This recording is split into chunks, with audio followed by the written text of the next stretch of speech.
persons were without water for days. Yet one of the achievements is the completion of 12,000 feet of water mains. And so while it is good to have completed that aspect of the waterworks, Madam President, we must deliver. We cannot give you half of what is required to provide the services that the people of Nevis would need. And so, Madam President, those are some of the achievements from the budget that made their way into the budget, Madam President. However, looking at the 2023 budget and the activities that were outlined that were to be completed, in the list of achievements, I realized that I did not see any mention of the fully equipped and functional Coast Guard and military base on Nevis, as well as a radar installation that was to be established. And so one must ask the status. Also, Madam President, the 2023 budget indicated that preparations will shortly commence for the construction of a full-fledged community college, which the CCM government proposed to name after our national hero, the Right Excellent and Right Honorable Sir Simeon Daniel. Madam President, I ask, what is the status? In the 2023 budget, there was a section on environment. And I think we are all becoming aware of how important our environment is and how important it is to protect our environment. However, Madam President, we recognize that in the 2024 budget, there is not a section that speaks to environment. The 2023 budget spoke to instituting new waste disposal measures at the low-ground landfill, specifically such as a low-emission incinerator and wood chipper. Again, Madam President, what is the status of these tangible activities that should have been taken based on the budget that was presented last year? Madam President, there was also an activity to reinstitute the recycling program to deal with derelict vehicles. No mention of whether that was completed. And some of the things that I'm listing here that were in the budget that people would have been looking forward to. Because, Madam President, you may be aware that there are a number of derelict vehicles along our roadsides, and they have contributed to accidents. They serve as breeding ground for insects and mosquitoes, and so it really would have been good to see a project such as this be reintroduced as was indicated in the budget. Additionally, Madam President, it was the intention of the CCM government to work with the federal government to amend the VAT legislation to remove the single filing mechanism, thus allowing for all entities operating in Nevis to file and pay their VAT in Nevis, and also amendments to the Companies Act and the Income Tax Act to allow all business entities operating in Nevis to register, file, and pay their corporate income taxes in Nevis. Now, Madam President, I am not aware if these amendments have been made, but in the interest of good governance, if the discussions were had, and if they were fruitful, or if they were not fruitful, it would have been good to indicate to the people of Nevis the outcome of this activity. Madam President, though not in the budget, the people of Nevis have expressed concerns. They have been agitated by members on the other side with regards to the fair share for Nevis from CBI and other tax revenues. And it was interesting to see in the 2024 budget, the same amount was presented. And so one must ask whether or not any discussions were had. We are aware that there was supposed to be a task force established, there were supposed to be meetings. And Madam President, I think the issue is one that has resonated with the people of Nevis because it is something that was presented over and over again in the height of the last election campaign. And the people of Nevis came to understand that something was not right with regards to the allocation of proceeds from the CBI funds. And so, Madam President, it would be useful to find out if there would be any changes to the amount that is reported in the budget. Madam President, when it comes to the fiscal performance, the 2024 budget reports that up to October 2023, the total expenditure was $197.47 million, an increase of $24.29 million over the same period of 2022, which was $173.18 million. I will repeat that. The total expenditure up to October 2023 was increased $24.29 million over the expenditure for October 2022.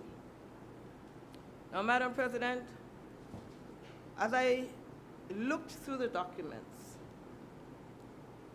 and I must say that it is a bit unfortunate that this is the way that the system operates, that one can only receive the estimates and have a few hours to go through to provide meaningful comments.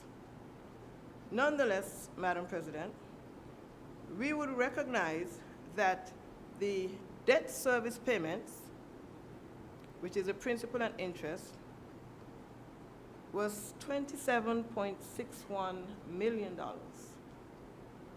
Debt service payments, repayment of loans and interest, which is actually 18% of the recurrent expenditure. And I'm going to speak a little bit more about that when I get down to the health allocations relative to what we have to be paying for debt servicing. Now, Madam President, during a period when we are advised and warned to save for a rainy day, to watch our expenses, it is interesting to note that the capital expenditure was at $44.22 million in 2023, which again was an increase over the capital expenditure, which was $34.87 million in 2022. And I listened to the presentation of the budget, and I hear quite clearly that capital projects would be convened or would be undertaken or initiated once funding is available. Now, I mentioned how much we have to be paying in debt servicing, and we see that the expenditure for 2023 was more than that for 2022. And so, Madam President, one must question whether or not we have good fiscal policies with regards to the allocation and expenditure of funds in the Nevis Island administration. Madam President, I say that because when we look at the public sector debt, which was $523.9 million in 2022, which is alarming, and which statements were made that we ought not welcome such a large debt. In 2022, the public sector debt was $523.9 million, but yet in 2023, it increased to $544.69 million. So on one hand, we are supposed to be taking measures to reduce the debt, but we notice that the expenditures continue to increase. The sad thing, Madam President, is that if you ask a general person on the street, do you recognize or feel that this level of debt for a small island such as Nevis, do you see the impact? Are you benefiting from the island being so indebted? And Madam President, 9 out of 10 will tell you that they are not feeling the impact of this amount of money. Notwithstanding the $500 million that we know has been unaccounted for. Madam President, I am not the only one that has an issue with the amount of indebtedness that Nevis has.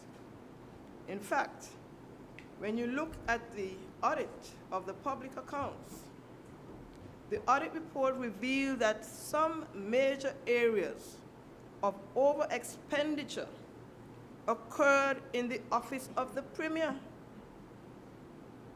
I repeat that.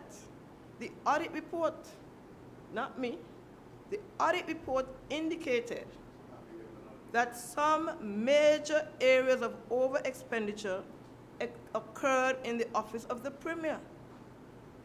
For example, $225,000 was allocated for hosting and entertainment. Hosting and entertainment, not child care, not to help with medical bills, for hosting and entertainment.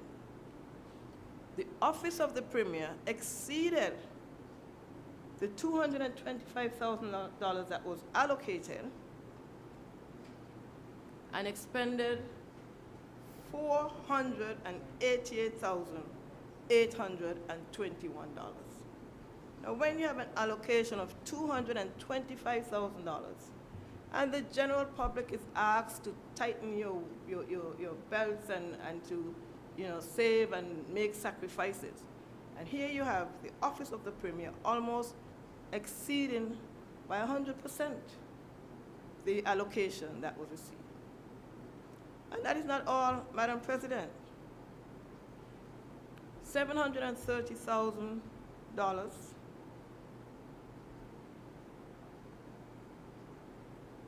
was allocated for wages to the office of the Premier, but a total of $998,000 were expended. Now, Madam President, with just a few hours to have to look at the estimates, read the budget, read the audit report, I'm certain if I had a little more time, we will begin to see a lot more of the lack of accountability and lack of responsibility that takes place in the office of the Premier. Madam President, another issue identified by the audit report is a weakness in the ordering process of the CCM government. The audit report indicates that the quantities of items requested are not specified in the orders. The quantity. So, if I'm a minister and I need to get some material from TDC, the quantity of the items is not listed in the order. The audit report goes on to say that this deficiency poses a potential risk for fraudulent activities. It's not me who say it, Madam President. I'm quoting from the audit report, and recommends that the Ministry of Finance should prioritize raising awareness among both new and existing staff members about the significance of accountability for government funds in the accounting system. As well, further recommendation that there should be secure storage and custody of financial records. Madam President, despite the reduction in budget allocation for several ministries, despite the reduction in budget allocation, for example, maybe there's a reduction in health, but we see from the Office of Premier, they're exceeding the allocations. So despite the reduction in budget allocation for several ministries from the previous year, they ended up spending more than what was given to them. Hence, it is imperative, the audit report said, for ministries to meticulously plan, monitor, and reconcile their capital expenditure projects throughout the year. Madam President, there's an important point here, and it speaks to the need for planning. Because when you plan activities, you would not end up in this situation, or the possibility of you ending up in these situations would be less. Madam President, when, for example, we would hear that one minister of government can decide that interprimary is coming, and so we want to put up a VIP section. Not only is there no bidding, you know, it's one or two friends would get together, and this is something that is not planned. And these are the type of shortcomings that the audit report would speak to. So it's very important, Madam President, that those responsible for the finances of our struggling Nevis have regard and be held accountable for the way that these funds are spent. Now, Madam President, the budget spoke to new programs and initiatives. And I'm not going to say it again, but I just wish I had a little bit more time. But anyway, so new programs and initiatives, Madam. The first initiative speaks to a multi-tax solution system. And so while you may say, you know, you want to have a multi-tax solution system, and you could indicate that there is some advance in the use of technology, because of course we're in a technology-driven era. The initiative, Madam President, is an initiative that would be done in conjunction with the federal government. So it's like a tag along. The federal government is going to do this, and yes, we share the system, and so we have to do it as well. So this is not a new program or initiative of the NIA. Madam President, another new program and initiative, and I'm stating exactly what was in the budget, is that the payment of the 5% salary would be paid, as if that is a new initiative. This is something that was discussed since 2022, and persons should have received their salary increases since 2022. So again, it shows the lack of innovation and creativity that payment of a 5% salary increase is listed as a new program and initiative. Expand programs for skill training and adult education. And I guess this is very broad, but you know, there are certain provisions that would help the government to plan its expenditures, to know what areas you would need to focus on.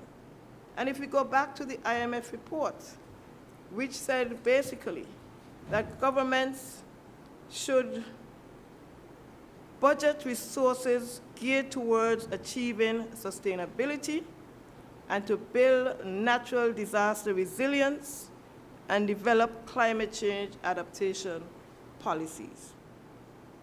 So looking at what has been recommended by the IMF for our resiliency and economic stability, you would then think that you would focus your skill training and adult education in these areas. Another new program and initiative speaks to drilling at least 3 wells. Madam President, I have been seeing this talk about drilling new wells maybe since as far back as 2017. And if I'm not mistaken, there was a budget of $10 million allocated. Now, I don't know who fell out with who. I don't know who signed a contract and then didn't get work. But now, Madam, it is presented here as a new initiative. But interestingly, we now have $4 million allocated for the 3 wells. When, in 2017, we had $10 million allocated for 3 wells as well. Another new program is the commissioning of a small desalination plant. Now, it is interesting that we have commissioning of a small desalination plant as a new program when, back in August 2022, it was reported that we would be having a solar-powered plant, which is good, because then we would not have to bear the expense to operate it. But then, Madam President, we then found out that we're not so sure if it's a solar-powered plant again. And so, Madam President, if we are going to go all the way to Dubai to negotiate for desalination plants, and we don't understand the intricacies of how they operate, that is where technical staff become important. And that is when you have planning programs, you can know exactly what you need to negotiate for. Because, Madam President, what sense does it make to negotiate for a desalination plant, and when it gets here, it is too expensive to operate? Wouldn't it have been in the best interests of the people of Nevis, for example, if a dialysis unit was negotiated for. I don't know the terms of the negotiation. But all I know, a big announcement was made that I negotiated for 2 desalination plants. And then you hear, we can't operate it because it's too expensive. So, Madam President, here we speak about new programs and initiatives, and commence boiler operation is one of the new programs identified. Again, the equipment is somewhere at Long Point. The education and training has to be had. And so when you look at the achievements presented in their budget, and when you look at the new programs and initiatives, Madam President, you wonder, how would the people of Nevis survive? Now, assume ownership of 30 bus shelters is a new program. And I am waiting to hear the explanation of how the NIA, assuming ownership of 30 bus shelters, is going to enhance the economy or improve the lives and livelihoods of the people of Nevis. Now, one that really had me wondering in terms of a new program and initiative, and this is exactly what it says: finalize some critical acquisition of lands for important public purposes. Pardon me.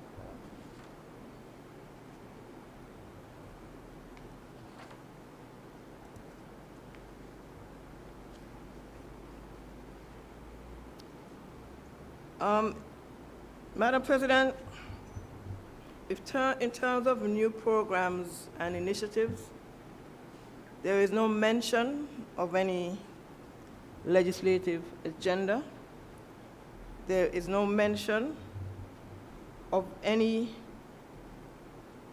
program or initiative that can help to advance the Sustainable Island State agenda. Because when I say Sustainable Island State, I'm thinking of the country of St. Kitts and Nevis. Now, under the section Building Resilience for a Sustainable Economy, there was a whole lot of talk about job creation and how many people are working multiple jobs and what the Social Security statistics say and whether or not it is accurate. But Madam President, I would want to believe that if the people of Nevis are given the opportunity to work one fulfilling job where they can meet their expenses, spend time with their families, I think that would be their preference. But if it is, Madam President, the cost of living is high, utilities are high, and the jobs that people have cannot meet their expenses. You have children in school, light bills to pay, mortgage to pay maybe, car note. And so I do not see people having 2 jobs as a good indicator of economic growth. I see it as people struggling to survive in an environment where development has been stymied. And the reason why I would say development has been stymied, Madam President, when you look at the 7 priority fields of investments outlined in the budget, and I think I can remember this from as far back as I can remember. Financial services, these are the 7 priority fields of investment that the CCM government has indicated. And so if the advisor of investments is trying to advise people where to invest, you would imagine that you would go and look to see what are the priority areas. Financial services, that has been around. Tourism services, light manufacturing, real estate, ITC and communication, agriculture, and entertainment. Madam President, where is the excitement for any investor in these areas? I will draw your attention, Madam President, to renewable energy, geothermal, solar, wind. Why is renewable energy not one of the priority fields of investment under this government? What happened to the guidelines provided by the IMF with regards to building resilience to climate change? Madam President, when you look at the key pillars of the Sustainable Island State Agenda, and I'm one who would always say, you don't have to reinvent the wheel. Everybody knows that now is the time for sustainability. Now is the time to build resilience to the impacts of climate change. And so, food security, which deals with agriculture, fisheries, etc. Green energy transition, economic diversification, sustainable industries, the creative economy, COVID-19 recovery, and social protection. These are the 7 pillars of the Sustainable Island State Agenda. And what would be so difficult to align our agenda with that of the national government so that we can speak the same language and benefit from resources because we're looking at the same sustainability factors. Madam President, if we look at, for example, sustainable industries, we have an abundance of mangoes, Madam President. The mango trees bear not all year round, but each year we have so many mangoes going to waste. We have an agro-processing facility. But if we want to expand and build the economy, couldn't that be one of the investment areas? And Madam President, I would have spoken about a mango processing facility as a means of creating job opportunities. Because, Madam President, if there is a facility where people can bring all of these mangoes rather than have them going to waste, and you have people working to produce mango products, whether it's mango cake, mango wine, mango juices, so you have a mango facility. In Hawaii, there's a Dole pineapple plant where you can go and you can get a tour and you can see all of the different products that can be made from pineapple, because pineapple grows in abundance in that climate, and so they have taken advantage to create jobs for people, enhance food security, and to minimize the waste of food. So if we look at, for example, a mango processing facility, I think that is something that an investor, knowing that the mangoes are in abundance, you can generate a profitable business when you have natural resources that are or raw material that are relatively free. What about recycling waste? There really was not much mention about our landfill. And we know that the landfill is nearing capacity.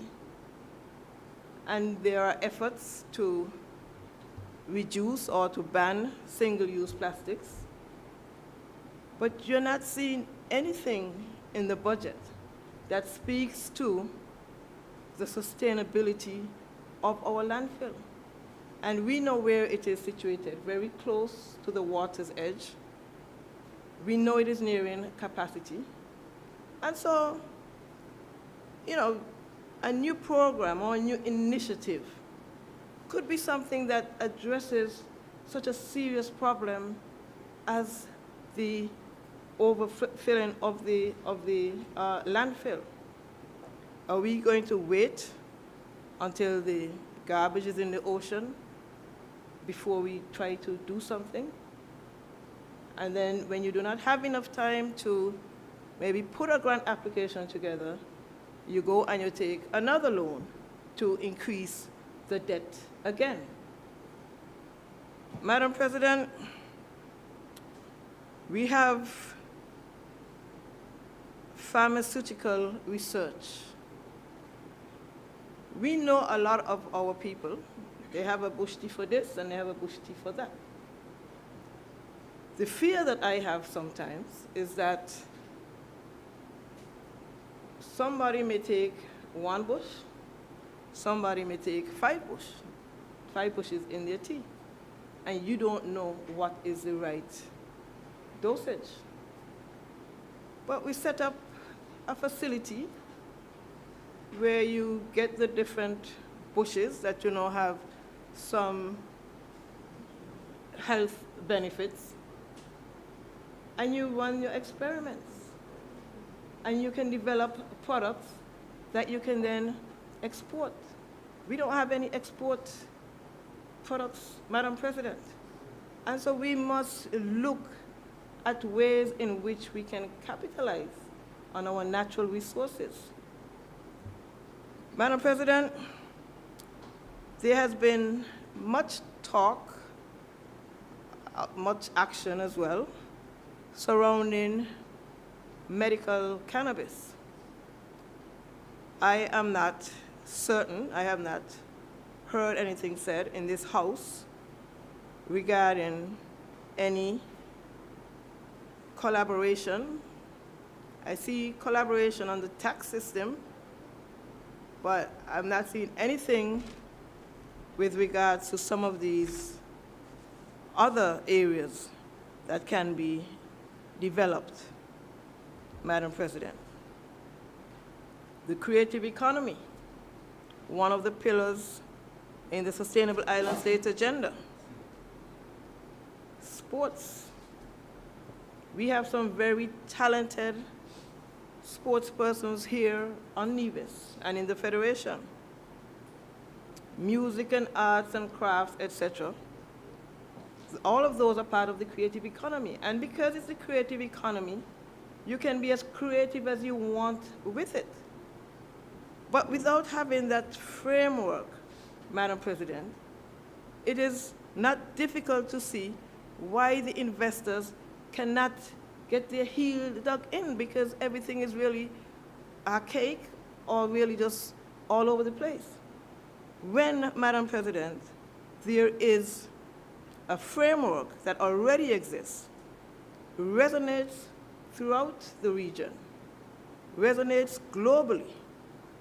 And I dare say that is one of the reasons why the Prime Minister and his 18-member delegation is at COP28 right now. Madam President, with regards to public-private sector partnerships for development, I read about a collaboration with Telemed. I'm not sure in what way, how, partnering with the Nevis Peak Brewery Company. I can recall an ATM was established by the road going out to Pennis Beach. And somebody asked me if the government was responsible for putting the ATM there. And of course, well, I did not know. But once there is a private sector activity, it seems to be embraced as if it's a government initiative. And so, Madam President, when we look at the public-private sector partnerships,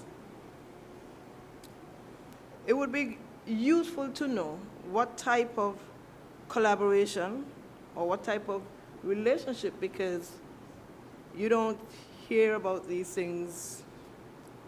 You don't hear about the type of partnership agreement, if there's one, the relationship. Because, there are situations where it would clearly state that significant concessions are granted. And so that is the relationship. But there are other areas where you really don't know what type of relationship it is. And so that would be good to know. Now, one of the joint venture projects addressed in the budget is the airport joint venture project. And this, interestingly, comes under the broad heading of building resilience for a sustainable economy. Now, Madam President, as we're looking at public-private sector partnerships for development, and we recognize the need to develop the airport, one must be concerned when you look at the events, the events that would have taken place as far back as 2015 regarding development of our airport. And so, Madam President, in 2015, the NIA indicated that it is continuing its quest to enhance the tourism sector and by extension the economy of Nevis through an upgrade of the Vance W. Emery International Airport. And at that time, there were discussions with a consultant, Perez and Group. And I'm not sure what happened, but in February 2019, there seemed to have been a change of plan. I spoke about plan and the importance of planning, because if you have a plan, you know what you're looking for. But somehow in 2019, there was an agreement with BNL, another company. And then sometime in 2022, there was discussions about another entity. Now, Madam President, what is concerning is that for all that has been happening with regards to the airport, I don't know if anyone has seen it, but you cannot point to a feasibility study where you have a facility, it is not performing the way that you would want it to. And so, Madam President, you don't just sit back and every time somebody comes to you and they say, I have a plan or I have an idea, you say, oh, let me see how this one works, let me try that. The proper way, Madam President, in the first instance, is to invite consultants to undertake a feasibility study and to present to you their version of how they think the airport can be productive. And once that is done, you may have 3 or 4 different consultants who will give you a proposal. And then once that is done and you decide, based on what this study indicates, what the limitations are, what the challenges are, how we can generate revenues, we are going to go with this approach. And once you do that, Madam President, you have, as you know, data, you have information, because in order to do a feasibility study, one must look at the traffic that's coming in and out of the airport. As I said, look at the constraints, the limitations, and also look at the cost analysis. Because of course, Madam President, there's some things, as much as it may be nice, you may have some cost constraints. And so, Madam President, after hearing these different names, etc., as much as it has been said that I have never written to the member for number 2, in January,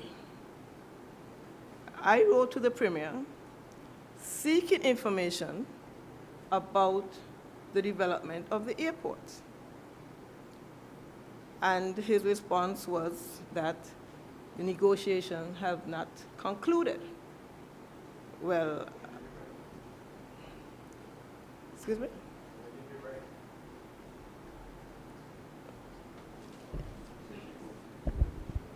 Honorable Member, you can rise to make an intervention or you can refrain from interrupting. Thank you. All right. So yes, I wrote regarding that matter. And then at a press conference in January, the member for number 2 indicated that there are negotiations with a private investor, and he outlined a few of the things that are to be done.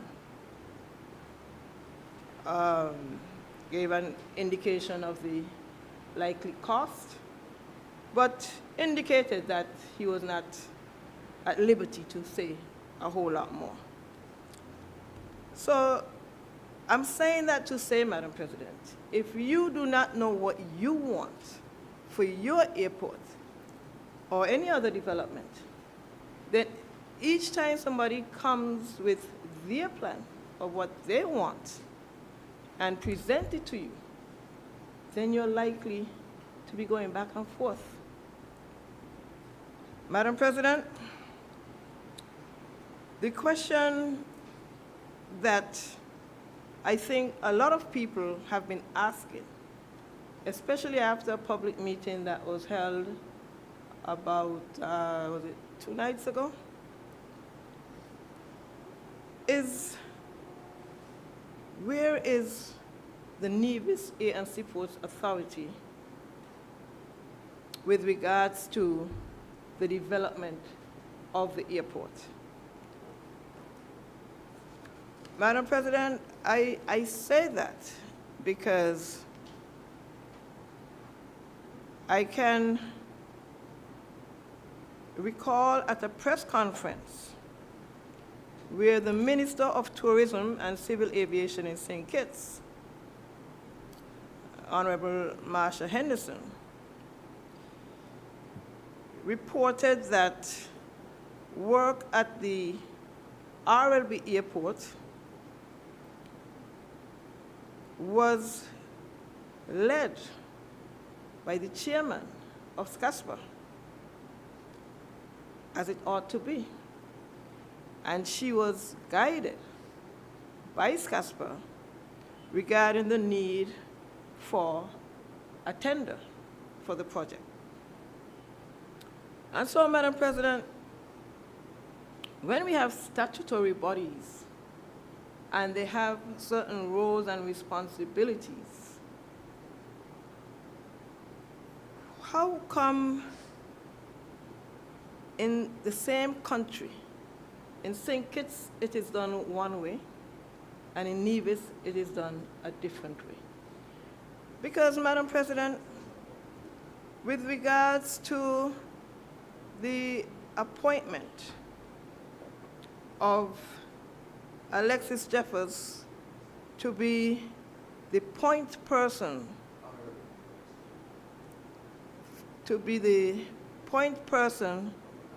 for the airport, then the relationship gets a bit convoluted, if I may say. And so, the Honorable Alexis Jeffers, who is an advisor to the NIA, is taking the lead on the development of the airport. And indeed, he would have indicated that a contract was signed on November 10th with consultants for the upgrade and expansion of the airport, but went on to say that work was being done with that consultant group as far back as 2015. So, Madam President, the challenge that we have is that there seems to be no respect for the statutory bodies that we have. And when we look at the mandate of NASPA, who at the end of the day would be accountable for ensuring that the airport is developed the way that it ought to be? Madam President, I came across a document where there is need for a legal building in St. Kitts, and architects were invited to submit their renderings. And so even before, if there's a need to acquire land, even before getting into discussions with residents about, I may need to buy your land, and then next week, oh no, we don't need your land again. Madam President, I think this would be very distasteful for any serious-minded investor, the way that this airport project is being handled. And so, Madam President, when it comes to the public-private partnerships that the government is presenting as the entities and the relationships for building resilience for a sustainable economy, one cannot be confident that the approach that is being taken to have an advisor who is not a member of the NIA, and as far as I know is not a member of NASPA, And I know because people have come to me complaining, why is this man harassing me? And so, Madam President, without a plan, without a clear understanding of whose responsibility is what, it is no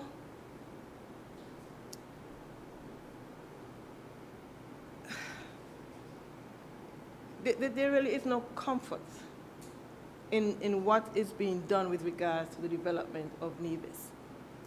And Madam President, when we recognize contracts are signed without going out for tender in Nevis, when in St. Kitts they have to go out for tender, we can see if we do not take necessary steps, Madam President, we could see where our airport could end up in a position as our hospital, where it was started without any bidding, and it cannot get finished. And so, Madam President, saying that to say that this budget that is presented lacks clarity, lacks detail, and really does not give a clear depiction of how Nevis is going to get to be a participating member of the Sustainable Island State. Anyway, Madam President,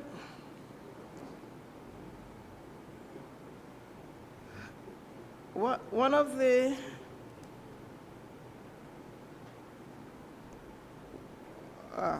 sorry. All right, so when we look at the fact that there was no bidding or no tendering, we must ask the question, Madam President, who is responsible? And it is not as if they don't know, Madam President, because in the very same budget, there is a discussion about the South Coast Road. There's discussion about geothermal energy. There's discussion about drilling wells. And they all speak to the need for tendering. But it is said here, but what is written is not what is executed. Now, in the last budget, Madam President,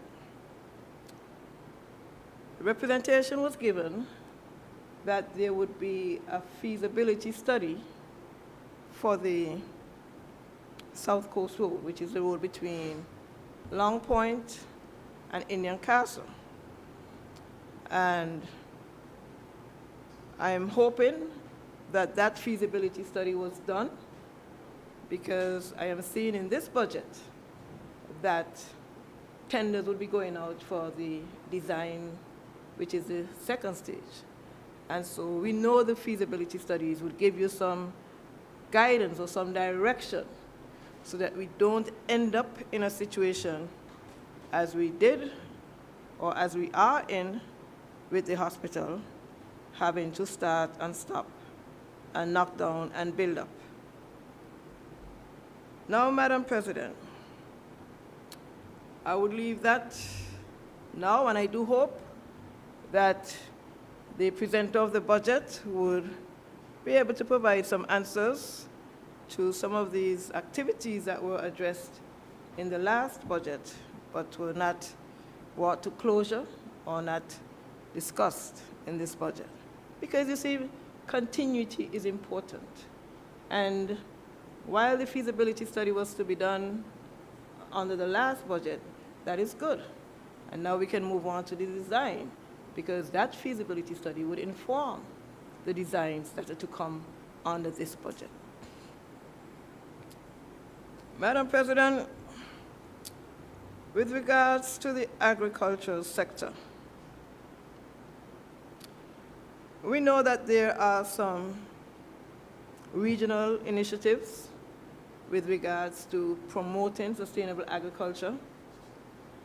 We know, for example, there's a CARICOM 25 by 25 initiative, and that really has to do with helping us to reduce our imports, because we do import a lot of food. We know that while you may have the OECS or the CARICOM countries, while we may have some similarities, we do have some unique situations where we would need to fine-tune or customize certain things. And so, Madam President, while we look at building the agricultural sector, we recognize that here in Nevis, we do have a lot of problems with monkeys. And I did not see in any of the new programs or new initiatives how we would attempt even to address that challenge, because a number of farmers would say to me they no longer feel like farming. They feel like they're farming just for the benefit of the monkeys. And so you do not want your farmers to become demotivated. And so if they can be aware of some intervention that would help them to grow their crops, I think that would be definitely something that contributes to the sustainability of our island. Additionally, Madam Chair, I know there is some discussion about the drilling of wells, and so we should get some, more water. However, I did realize that there was some indication about challenges because of climate change and the lack of adequate recharge of the groundwater. And we know depending on where the well is, you may have some saltwater intrusion. We would want to know that our farmers have a reliable water source. And so even if just from the agricultural sector, if we are not able to get the potable water, or if farmers do not have wells on their property, what are some of the things that can be done to ensure that farmers can grow their crops in a sustainable way? That is something I think would have been good to have. And as we speak about repositioning the agricultural sector, Madam Chair, I did not see anything with regards to aquaculture, for example, which is considered to be one of the emerging measures to help ensure food security. Because of climate change and the warming ocean temperatures, we are losing our coral reefs to bleaching. Coral reefs, we know, provide habitat to our fish. And so if we really want to ensure that we have fish in the ocean, then we must start looking at measures to keep our fisheries replenished. And so I can recall that there was a zoning plan developed that indicated areas that should be set aside for conservation, areas that should be set aside for fishing as a priority use, recreation, transportation, etc. Without taking the due care, and again, planning so that we don't end up in a problem, then we're not going to have the fisheries that we would want to have ultimately. And so I think it's important for us to really plan and look at how we can establish, in some areas you say conservation zones or replenishment zones to ensure that the fish can reproduce and keep the fisheries going. Now, additionally, when it comes to fisheries, Madam President, and we speak about sustainability and creating job opportunities, one of the ways that we consider important is value added to products. And so in the fisheries sector, Madam President, there are places where you can go and you can have fish fillet, fish patties, you can make fish fertilizer, do a number of different things with the fish. And that is the idea that the NRP had when we had received funding for a fisheries complex at Gallows Bay. Unfortunately, Madam President, we neither have the money nor the fisheries complex, and so the scant treatment given to agriculture in this budget makes one wonder really how comfortable can we be with regards to food security, because we know the crop farmers, we would want to ensure that we have systems in place so that they can irrigate their crops. We would want to ensure that their crops are not destroyed by animals. And the same way in the ocean, we would want to ensure that we can manage our fisheries in a sustainable way, and the ability to get added value from your fish products is definitely one of the ways that we can build livelihoods from our marine environment. Again, capitalizing on our natural resources. We must manage them though, because if we don't do that, then they would be depleted. And so it is important for us to put the necessary measures in place to contribute to food security. Madam President, I spoke a little bit about water before with regards to the wells that are to be drilled and with regards to a desalination plant, which we're not certain of the status of that right now. However, Madam President, it is useful to note that access to adequate supplies of clean water is critical not only to the farmers, but also to our health, our quality of life, and sustained growth and development. Much of our economy, just as it is tied to energy, is also tied either directly or indirectly to supplies of water.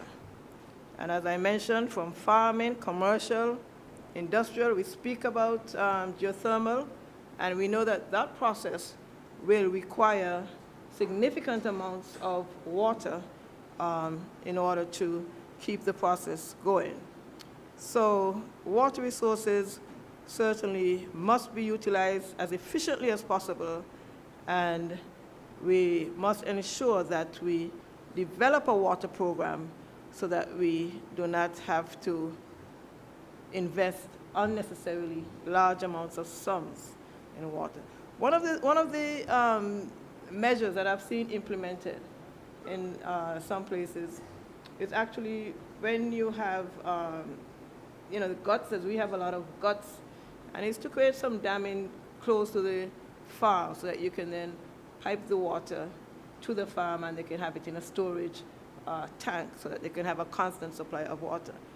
Those measures, Madam President, are not necessarily expensive. We do have a lot of stone. We could, build some dams, but you must have a plan and design. What am I trying to do? What am I trying to accomplish? And so that is something that can be looked at. Anyway, Madam President, it was mentioned earlier that because of the climate change and the wells are not recharging as they ought to, the water yield is not as we would want it to be. One of the things I would say is that sometimes when these wells are in operation for a long period of time, they must be maintained. They get silted up, and you have to have a maintenance program to ensure that they can perform at optimal capacity. And so whether it's the deep well drilling or it's the desalination plant, water is important, and we must have the necessary plans to deal with that. Now, with regards to the drilling of water, there is something that I read with regards to how you can engage contractors to assist with your drilling of wells. And I am not certain the exact approach that is being undertaken, but the relationship that was had, that works best for the island, is when you have a contractor who you engage them to deliver a certain amount of water, not just to drill a well, because you can drill 10 wells and not be successful, and you have to pay that contractor. However, if the contract is based on the amount of water, then only when they get the water. And so there are different types of arrangements. Rather than just drilling wells, the intention would be to drill until you get water, and then we can proceed in that manner. So, Madam President, I noticed in the budget that there is $4 million annually for water services upgrade. And I know some pipes have been laid. But Madam President, and there is some indication that water rates would be adjusted to be aligned with the cost of producing the water. But Madam President, I have noticed personally that the water bills have not been coming out. And so just as we must upgrade the water distribution system, I think it's important for people to get their bills, because as was indicated, your water is going to be disconnected if you do not pay your bill. And so some people have very busy lives, and unless they have that bill in their hand, they may overlook it, they don't know how much it is. And so I think an effort should be made to ensure that the service is provided, that you have to pay for it, then persons should receive their bill. I'm not aware of what the problem is, why bills are not coming out as they ought to. Excuse me.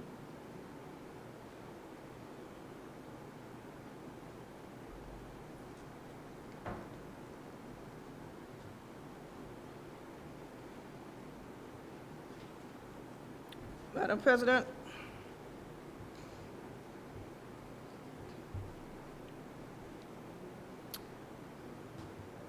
with regards to renewable energy and geothermal energy, we know, I think everybody in Nevis knows that Nevis has very good geothermal energy potential. And it was good to see in December of 2022 that the CDB approved $17 million for the drilling phase of the Nevis geothermal project. As I understand it, 16 million is contingent grant for drilling and 1 million for expert support and capacity. Now, the $17 million came, and the documents would indicate that the project is being executed by NEVLEC, the statutory body that has a responsibility for overseeing electricity. Now, if there was some uncertainty as to whether or not it was a minister of investment or advisor of investment, when people don't understand, who knows? They may not have received that 17 million. And so there has to be clear demarcation of roles and responsibilities, Madam President. Now, it is indicated that the project is being executed by NEVLEC with support from the government of St. Kitts Nevis and the NIA, along with some consultants. And, Madam President, we have heard about a letter that was preventing the geothermal process from moving forward. And once the letter was received, then that opened the gates and we could get the funding. But Madam President, people must be honest and clear in their statements, because we know that on different occasions, at different press conferences, when questions are asked about the progress with geothermal energy, the response is usually, we're at the final stages. We're nearing the final stages. But never any indication of a letter as the reason why geothermal was not progressing.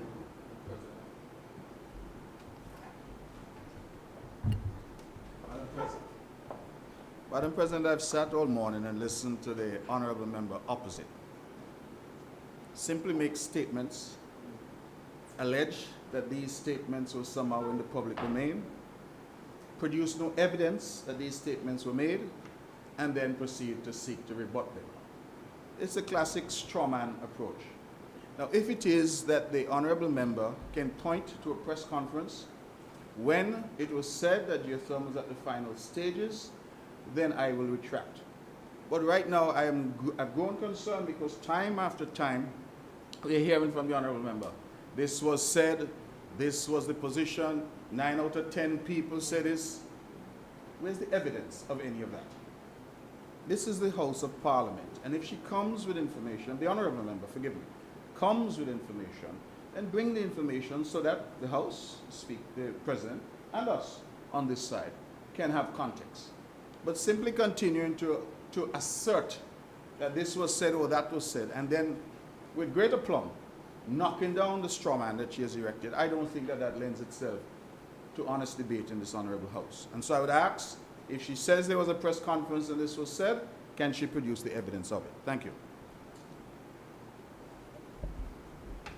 Thank you, honorable member. So, in relation to the statement you were making, you referenced the letter as well as a press conference. So if you could be more specific in your reference to those so that the House can have the information. Thank you.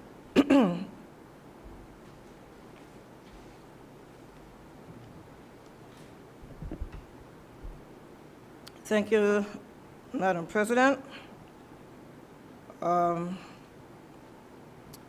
I will retract the statement about the letter because I do not have the exact information here with me. I am certain within a short period of time I can retrieve it, but I do not have it here with me. So I will retract that statement.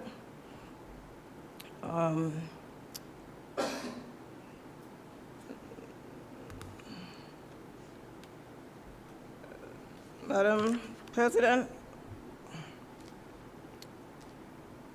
on 20th November 2023, the budget indicated that the National Assembly voted unanimously to pursue geothermal development as a national priority for the benefit of both Nevis and St. Kitts. And, Madam President, as we are in this honorable house, Nevis Island Legislature,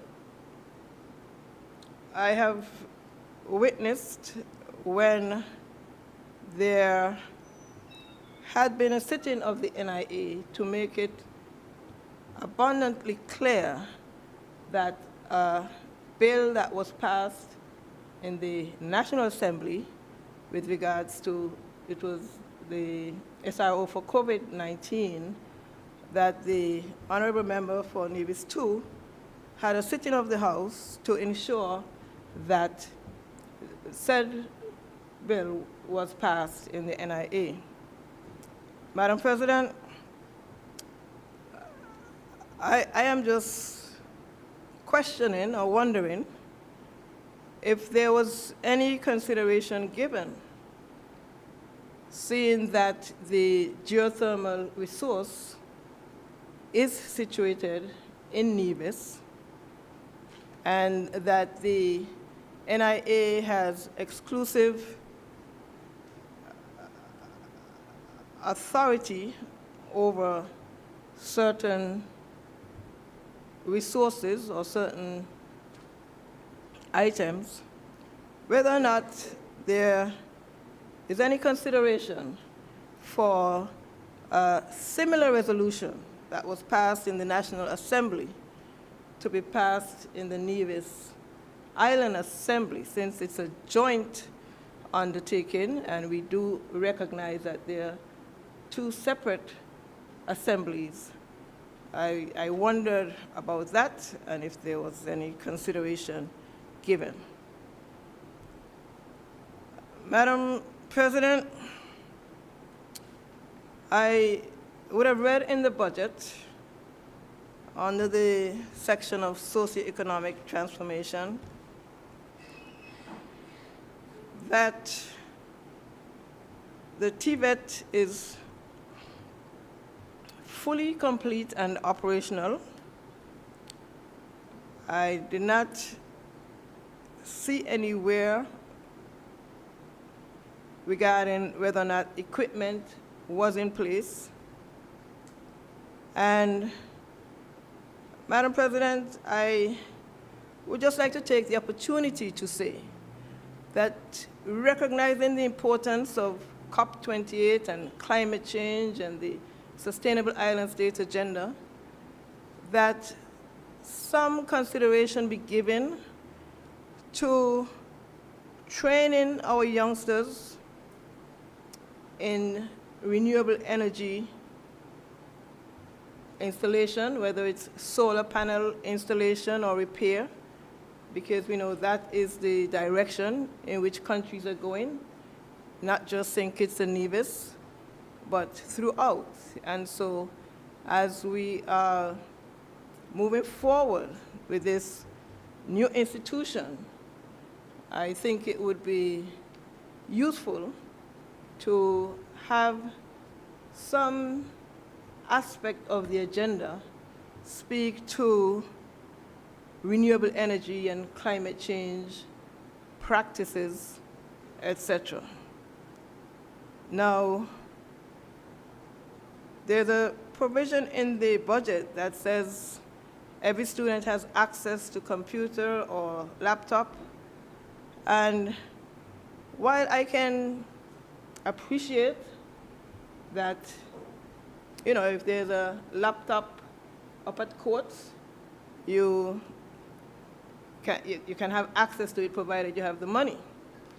I just wanted to understand a little bit better whether or not this statement is intended to mean that each student would be able to access a computer, or that computers are available and they can be acquired by students, etc.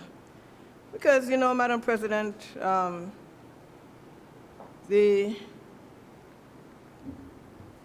cost of goods sometimes may be insignificant for some, but it really can be a challenge for others.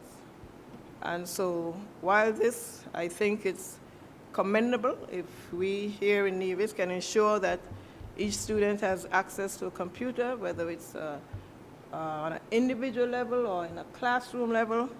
Just wanted to get a little better understanding of what that speaks to. Madam President, just to keep within the context of the budget that was presented, I will move on to health, and hoping that the revision of the fee structure for services at the Alexandria Hospital would not be an added burden on those who cannot afford the services as they exist now. And I know that there has been some debate about a national insurance plan. I'm not certain when that would come on stream, but I do know that there are persons who struggle, and I am just hoping that once the fee is revised, that some consideration, although we say the vulnerable, we would look after the vulnerable, there is still a threshold to determine who is vulnerable that may not be adequate. And then, Madam President, I listened to the plea, if I could call it that, for general practitioners to get specialized training. And I think that is something that would be good and beneficial to our healthcare system. And so when we look at new initiatives and new programs, mechanisms that can be put in place to perhaps assist some of these general practitioners with becoming specialized may help the situation, because as we know, medical school is not cheap, and if some of these general practitioners have to think about taking on an additional university cost, then that may very well be the reason why we have so many general practitioners and not more specialists. Madam President, the budget indicated that the government is deliberately slow in progress with the physical infrastructure at the hospital. And I don't know if we are speaking about the health of people, and you have a project that was started in 2017 and supposed to be concluded in 2 years, that is acceptable to say that people's lives, people's health are deliberately at risk. And so, Madam President, it is unfortunate that there is no evidence that the hospital went out, the hospital design went out for tender. And Madam President, after $14.2 million, $14.2 million. In fact, that was the figure indicated in the 2022 budget by then Minister Randy Williams. A later figure given with receipts and everything was $8,342,443.76. And ultimately, after reconstruction, the figure as of March 2023 was $17,210,820.74. Madam President, the people of Nevis deserve proper health care system. And it's unfortunate that if this government is being deliberately slow with the progress of the hospital, what can be the reason, Madam President? And so, after spending from the last count over $17 million, and the people of Nevis still cannot benefit from the healthcare services that were to be provided by that facility, I think it leaves a lot to be desired. Madam President, I noticed in the budget that there was no mention about funding for, as we call, differently abled children. I happen to know a couple of children who are differently abled, and they struggle. Parents struggle to take care of the children because they're not qualifying for certain of the programs that are in place.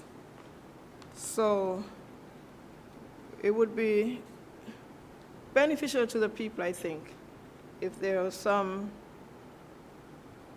health services for the people who cannot afford health care, Madam President. Now in 2023, it was 18.88% of the budget that was allocated to health. And at that time, it was below the desired benchmark of 25% of the annual budget. This year, the allocation is 16.28%. Of course, that is recurrent expenditure, which is even lower.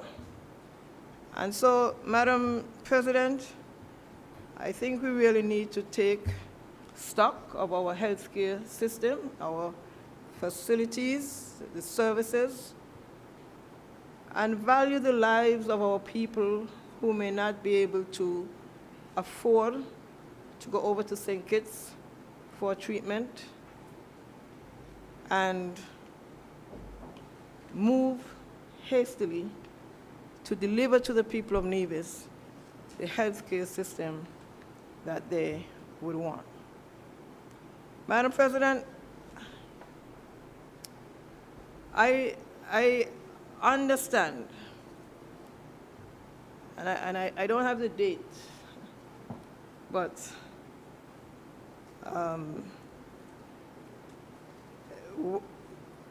work is pending a report from a quantity surveyor.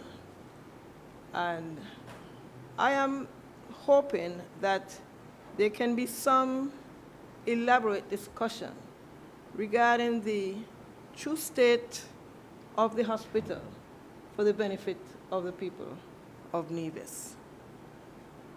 And I would leave that there, Madam President, How much time do I have? Your indulgence.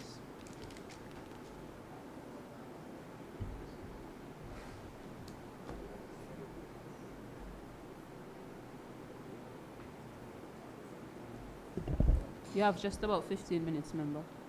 Thank you, Madam President. Madam President, I move to the area of housing. You said 1.5 or 5.0? 1-5. Okay. Thank you. Now, Madam President, the budget indicates that 27 houses were proposed in this transformational housing program in the last budget, but only 9 were constructed. Yet for this upcoming fiscal year, 27 were proposed last year and only 9 were constructed. Now for this year, 50 are proposed. Now, Madam President, when we look at the cost of the houses and we realize that people are struggling, the uptake of the houses is not as aggressive as one would want to, or one would like it to be. And so, Madam President, allocating a budget for 50 houses in this upcoming year, when only 9 were constructed last year, one must ask the question, what is so good about building houses, building all of these houses? Madam President, we know that as we speak about climate change, and that is a driving factor, we know that we would want to ensure that the houses that are being built would have the necessary water catchment and storage facility. We would want to ensure that the houses are built in such a way that they minimize the wastage of water. We would want to ensure that energy efficient appliances and lighting is provided. Because, Madam President, to continue to build houses the way that they were being built some 5-10 years ago, when we understand the burden of high utility bills, I would really want to encourage that when we speak about a transformational housing program, it really meets the needs of the current day situation that we're operating in, which is conservation measures. We speak about backyard gardens for food security, etc. And so, Madam President, let's hope that if 50 houses are built, that they would meet the necessary standards and expectations based on our level of awareness of what is critical and important in homes at this time. Madam President, I will move quickly to fiscal measures, which have been contemplated, and I read in dismay when I recognize what is being proposed for the people of Nevis. Now, reassess electricity consumption. We use some words And I am hoping that in reassessing electricity consumption, that does not mean that electricity bills would be higher. Revise fees for health services, reassess the prices at the supply office.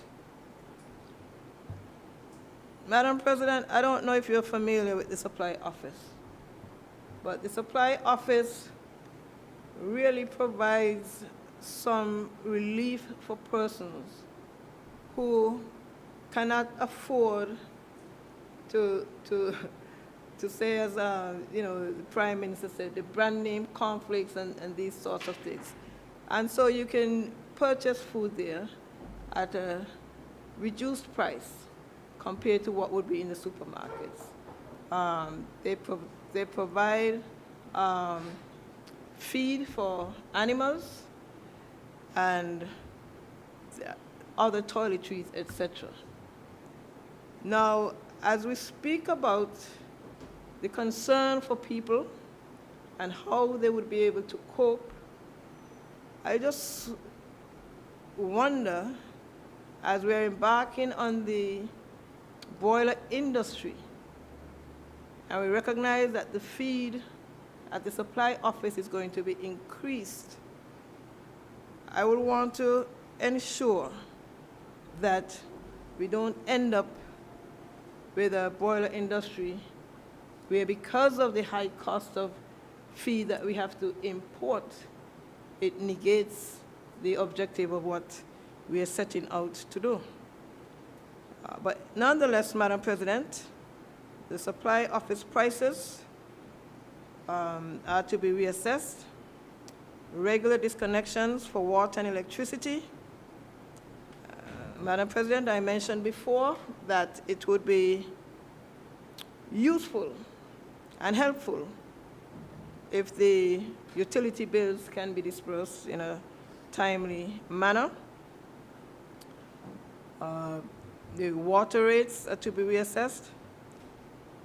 Madam President, the area that speaks about suspending travel increments and defer requests for promotions is, I think, a bit hard on the civil service.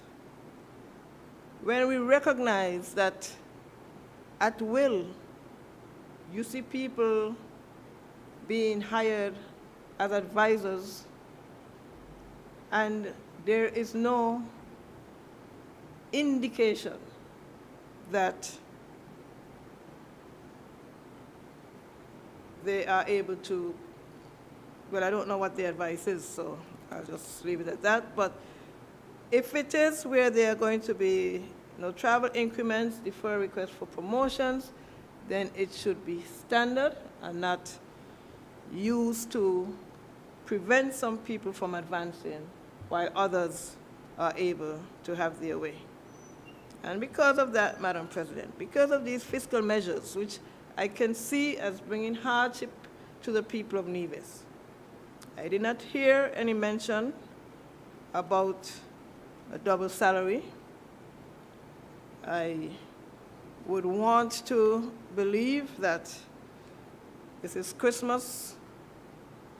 People have been working all year long with an hope that they can get a little relief, they can catch up with their bills, that they can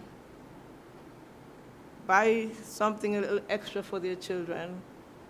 And so, Madam President, I would just want to urge the government to be compassionate and to understand that double salary comes once a year. The bills come every month. School fees, mortgage, loans come every month. And so if there's any way that we can give a little reprieve to the people of Nevis, I would seek the indulgence of the government to do so. Madam President, as I move to conclude, I would just want to add that I recognize some revenue generation in the budget from grant funding.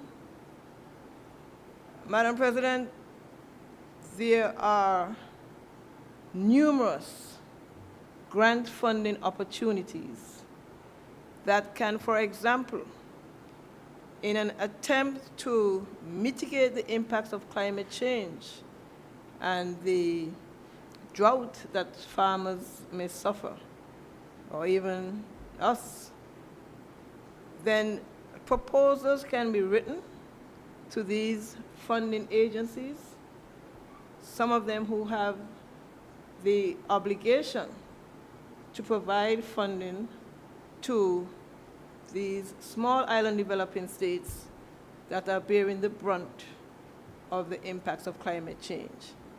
And so it is not everything that warrants an increase in rates that the civil servants and the general population must bear. There are different ways and means of funding projects once you have a plan that you would want to follow. And so programs to deal with the monkey issue, programs to deal with the water, drilling of wells, these can be seen as climate change adaptation projects. Some can be seen as mitigation projects. And I would just want to say, one of the more recent opportunities, not the loss and damage fund, because that still has some ironing out to do, but that is definitely a fund that can be a source of revenue specifically for small island states that are suffering from climate change, from drought, etc. But there's a partnership between America and the Caribbean to address the climate crisis. It's called the PAC 2030. And this is something where the US government, it is basically the framework for them, the PAC 2030. It is their framework to provide assistance to the Caribbean. This is not all small island states. And so with regards to this particular arrangement, if it is pursued or followed by the government, it provides a framework to enhance collaboration, will establish clean energy and climate-focused educational exchanges, internships, and trainings to support pathways to careers in climate adaptation and clean energy. And so as I spoke about the TVET and introducing some of these types of programs, which are consistent with the direction in which the global stage is moving, then there are opportunities to get funding to deal with this. Member, your indulgence, please.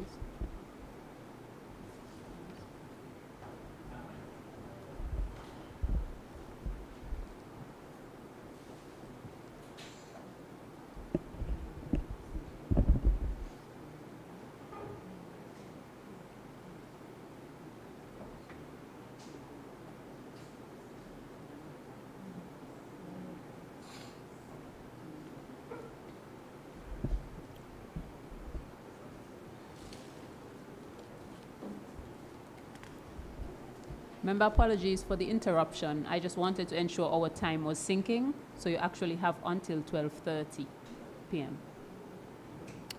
Thank you, You're welcome. Madam President.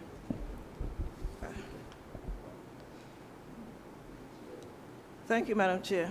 Now, Madam Chair, as I spoke about grant opportunities as a way in which we can obtain funding without taxing the people for everything, I look to the micro and small scale business enterprises ordinance.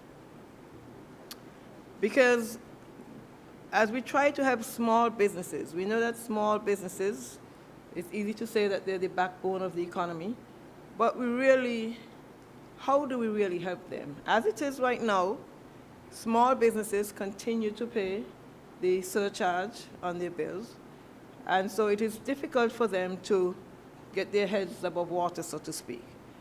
Now, under this Micro and Small Scale Business Enterprises Ordinance, there's a provision that the Minister of Environment, shall issue a policy statement identifying the priority sectors for the establishment of micro and small scale enterprises. And these enterprises must operate to the satisfaction of the Minister of Environment. Now, Madam President, we need more social safety nets. We hear that parents, sometimes single mothers, have to work 2 jobs to make ends meet. Madam President, a small business can be established to help take care of children while the mothers work. These can be done under the framework of the Sustainable Development Goals, which speaks to gender equality, poverty reduction, and the 17 of them. And so, Madam President, one of the areas, as I speak about climate change and the way that we can reduce our debt burden, when we look at our roads that are not stabilized, dirt roads, as we say, Madam President, when it rains and those dirt roads wash into the ocean, now that would create the sediment. I'm sure sometimes you've seen the brown plume after heavy rain with the sediment that goes out to the ocean. Now, we can develop a project to stabilize the roads, because once the sediment gets into the ocean, it adds an additional stress to our marine life, which is already being impacted by the high water temperatures and the ocean acidification, etc.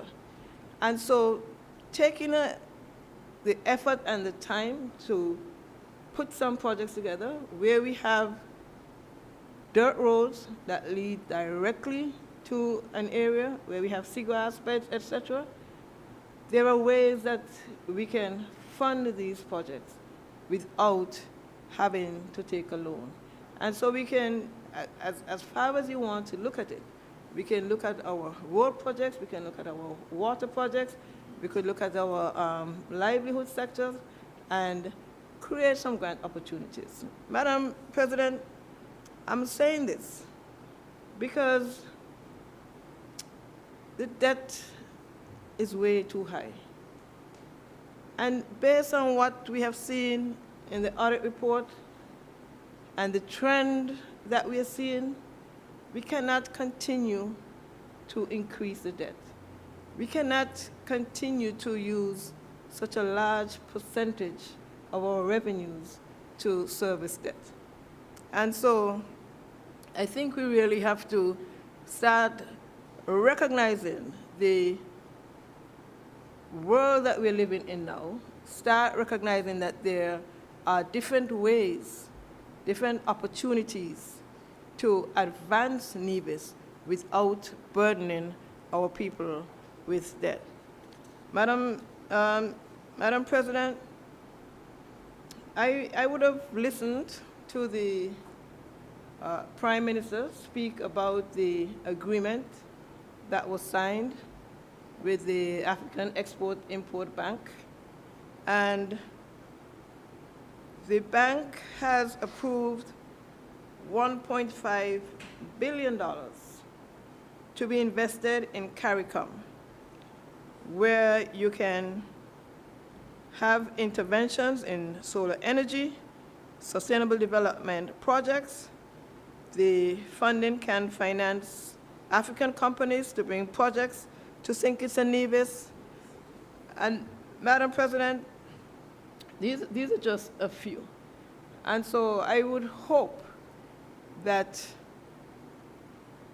when a next budget is presented, you would see some effort to enter into some arrangement or some agreement to have reduced financing.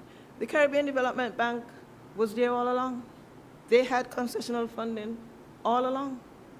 And it's just a matter of understanding the wherewithal and how to go about not continuing to place debt on our people.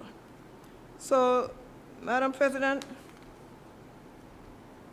in conclusion, I would want to assure you that an NRP-led government can better manage the affairs of Nevis and take more pride in developing the landscape and seascape of Nevis in accordance with our high standards. As I have said before, our focus will be capitalizing on our natural resources with a primary focus to develop Nevis as a model small island development state of sustainability and climate resilience. Projects in fisheries replenishment, upgrading fisheries infrastructure, the construction of artificial reefs, pharmaceutical industry, addressing the sargassum problem that is affecting our tourism and our fishers, water collection and storage facilities, carbon sequestration through the reforestation, restoration of our ponds that serve as nursery habitat for our fish. All of these are projects that can be done on a community level, on a parish level, and on an island level to build the type of Nevis that we want. Madam President, we must not forget the need of our children who still struggle and would need homework assistance. We must not forget our teachers who continue to struggle sometimes because of large classrooms. We must not forget the need for crime prevention, and mitigation or prevention is always better than cure. Madam President, we cannot forget our hard-working civil servants who deserve a better quality of life. Madam President, before I leave, permit me to congratulate all of the students who graduated from the Charlestown Secondary School and the Nevis Sixth Form College and the Gingerland Secondary School. Allow me also to extend condolences to the Sturge family in Barnesgut who have lost their loved one so tragically in a car accident. My condolences also go out to the Jeffers family in Butlers and to the family of one of our dear fishermen known to many as Jumper. This all happened within a short period of time. Of course, Madam President, I would not know all of the persons who have lost loved ones, all of the persons who are sick or shut in, but I pray that they will find some peace and some comfort in knowing that God is always in control. I leave with this quote: "The world will not be destroyed by those who do evil, but by those who watch them without doing anything." May it please you, Madam President. Thank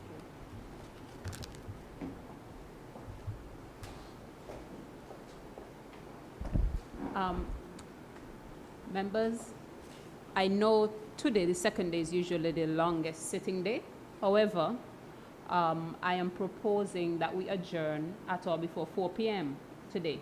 So I would want us to see how much of the contributions we can have. before we move on adjournment.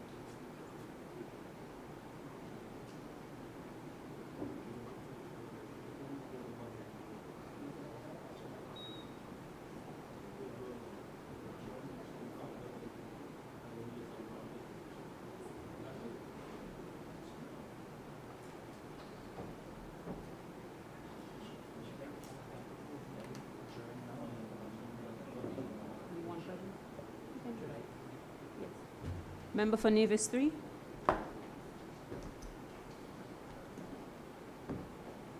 Madam President, I want to move a motion for the adjournment of the House until 2 o'clock this afternoon. We will come back with that clarification.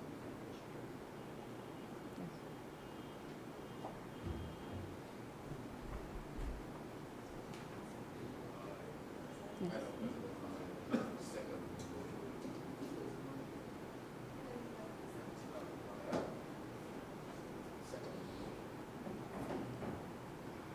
2 p.m.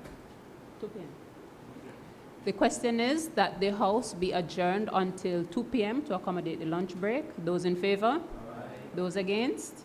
The ayes have it. This House stands adjourned.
You may be seated.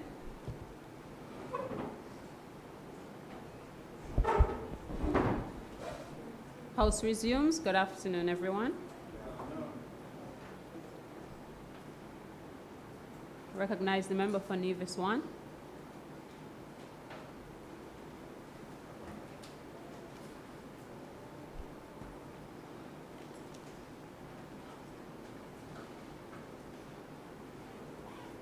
Good afternoon.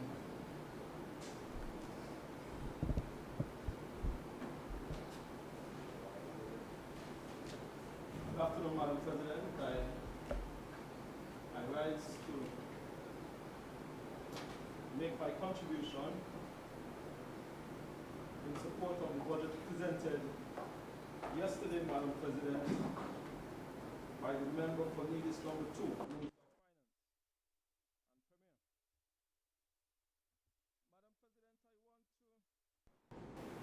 Congratulate the mover of the budget, which by my tally is number 7 as Premier and Minister of Finance. Madam President, the theme subscribed in this budget by the mover, and I quote, investing for growth, building the framework to support a resilient and sustainable economy. I feel, Madam President, is timely. Madam President, before I get into my presentation in earnest, I feel that it was important of me, Madam President, to what I will call deal with a few housekeeping matters coming out of the presentation of the member for number 4. One of the things, Madam President, that jumped out at me from the presentation of the member for number 4, a statement was made that no export products from Nevis. And I find, Madam President, that that statement was, in my mind, a little unfortunate. It was unfortunate because just a few weeks ago, or a few months ago, we had a young, vibrant entrepreneur on the island of Nevis opening a window manufacturing company to manufacture windows here on the island of Nevis. Madam President, I am aware that we have a fencing company that manufactures fence wire here on the island of Nevis. I am aware, Madam President, that we have at least 2 very talented cabinet or carpentry establishment on the island of Nevis that does remarkable work when it comes to kitchen cupboards. I am aware, Madam President, that we have a galvanized company here on the island of Nevis. We have, Madam President, rum that is being produced or manufactured here on the island of Nevis. I was told to put a caveat and said illegal manufacturing of rum, Madam President. Madam President, I feel that we have been hearing from the other side that oftentimes they keep using this terminology that nothing is happening on Nevis. But is it that the member for number 4 is saying that to the young entrepreneur who have spent significant sums of money in investing in this window manufacturing, that his product is not good enough for exportation? Is that what is being said, Madam President? I leave that. Madam President, the member went on to say that, and I wrote it down, a solar-powered plant. I can't recall that at any time in the cabinet that I've been a part of for the last 6-7 years that we have projected or given any indication of a solar-powered plant. If I am misquoting, I stand to be corrected. Madam, what I find interesting as well, the member also spoke at length and eloquently from the audit report. I remember, Madam President, that there was a time that the same political party that the member now leads for how many years? How many years they were in government? 5 and 18 For 5 years and 18 null and void months, they never tabled one audited report in this parliament. Not one. So I find it strange, Madam President, that the member find it necessary to quote from the audit report. And I sat there and I said, you know, this is remarkable. Remarkable, Madam President, that we have done so well that we are able to provide the audited report for the member to peruse. Madam President, one last thing before I get into my... the member indicated that we are forced to retire early. And I hope I capture what the member was saying accurately.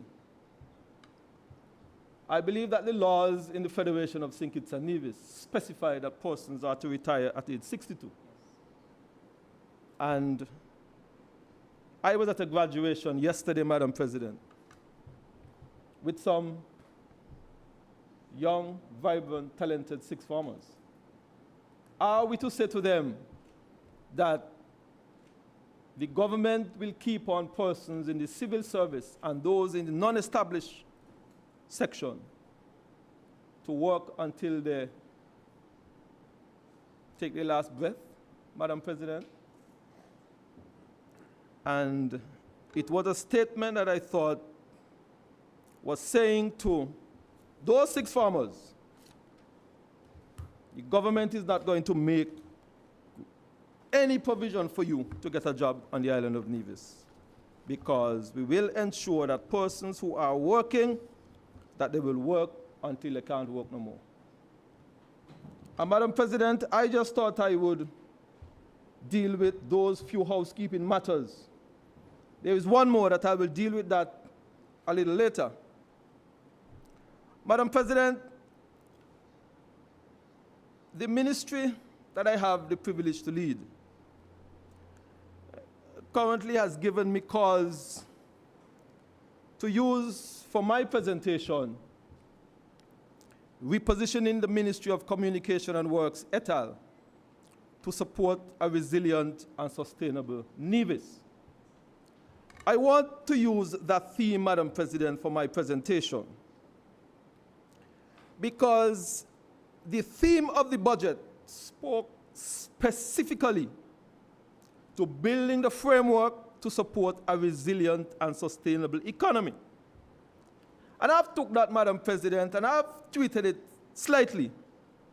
And I've said repositioning the Ministry of Communication and Works to support a resilient and sustainable Nevis. Madam President, when I look at the makeup of my ministry, Ministry of Communications, we have the Department of Public Works with the Building Division, the Government Repair Shop, and the Asphalt Plant. We have the Project Management Unit. We have the Department of Labor. We have the Department of Physical Planning and Environment, the Nevis Water Department with the Integrated Water Resource Unit, Post with the Philatelic Bureau, and the Nevis Disaster Management. When I look at those various departments, Madam President,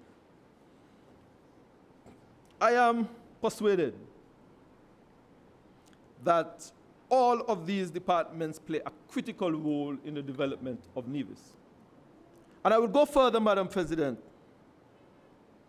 that they play a critical role in the sustainability of the island of Nevis. So if we get it wrong, Madam President, it could have catastrophic consequence on the island of Nevis. Madam President, a statement by the member for number 4, and this is my last house cleaning business. Woefully inadequate. Those were her words as it relates to the budget. The budget was woefully inadequate. I went to the budget address, Madam President, and I looked specifically at section 24 of the budget.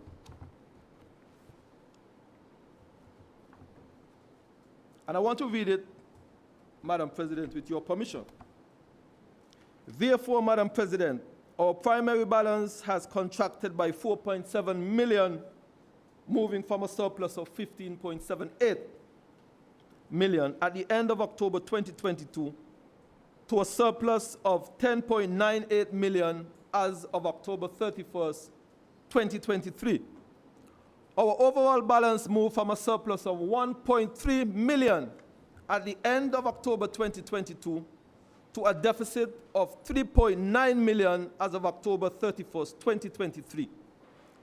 The fiscal deficit remained relatively unchanged, moving from 21.25 million in 2022 to 21.64 million at the end of October 2023. Now, Madam President, the wonders of technology. I went and I looked, did a little quick search. And I came upon this website, Government Budget Deficit, at a website called countryeconomy.com. And I was curious, Madam President, to look at some of the countries who were carrying a deficit budget. Madam President, do we know the number 1 country on that list? US. Right, fella. Who tops the list? Member for number 3 gave the answer. United States of America, the country with a deficit budget in 2021. What was the percentage, Madam President? 11.62%. Second on the list, Madam President, we used to call her Great Mother England. Second on the list in 2022, with a deficit budget of 6.26%. Then we have, Madam President, one of the most industrialized countries on planet Earth, Germany, in 2022 with 2.5% deficit. Following Germany, we have France, we have Japan, we have Spain, we have Italy, we have Portugal, we have Greece, we have Ireland. Sorry, not Ireland. Ireland actually did not have a deficit budget. There's a country here, I did not even know that that country exists, Andorra. And then, Madam President, 20 miles away. How far Antigua is from us? 30 miles away from us? 60 miles away from us? Antigua and Barbuda. On the first page with a deficit budget. And their deficit budget, Madam President, in 2020 stood at 6.36%. I will go no further, Madam President. I will share that information with the Premier.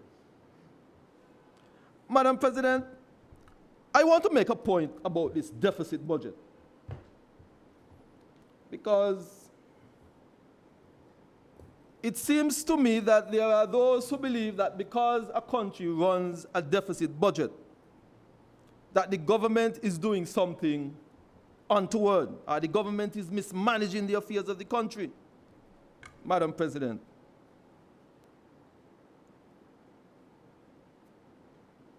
what are some of the benefits of a national deficit budget? With your permission, Madam President, I am going to list 5. 5, only 5. 1, promoting economic growth.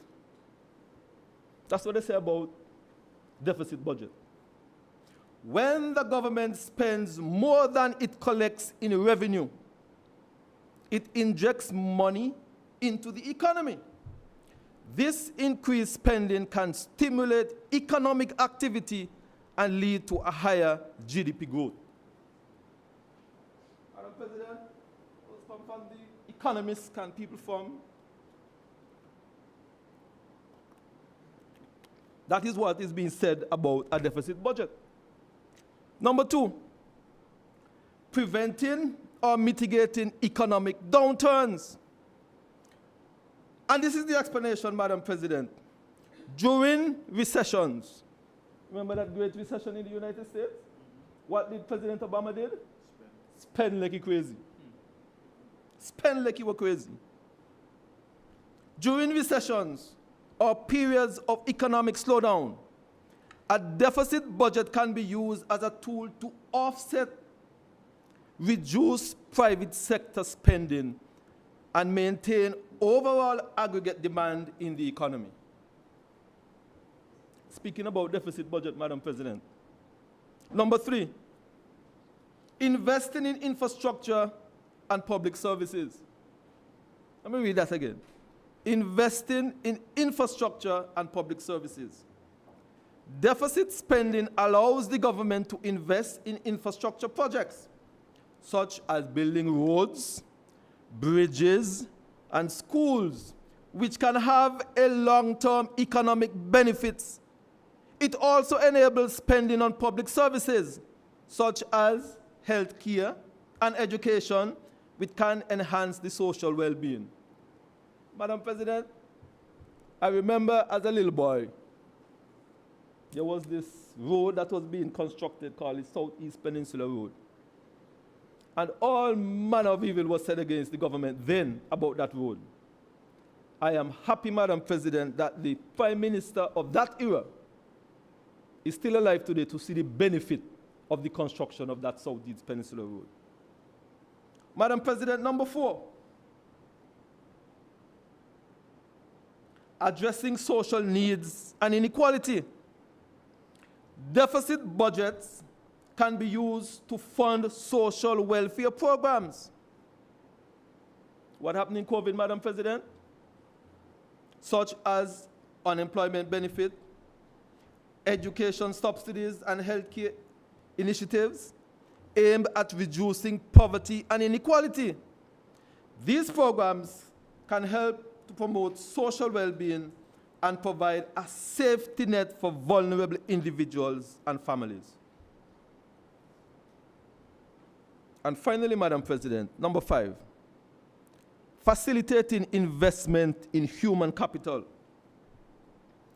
Deficit spending can be used to fund education and training programs, which can improve the workforce skill and productivity, leading to long-term economic growth. Now, Madam President, here is the caveat. Here is the caveat.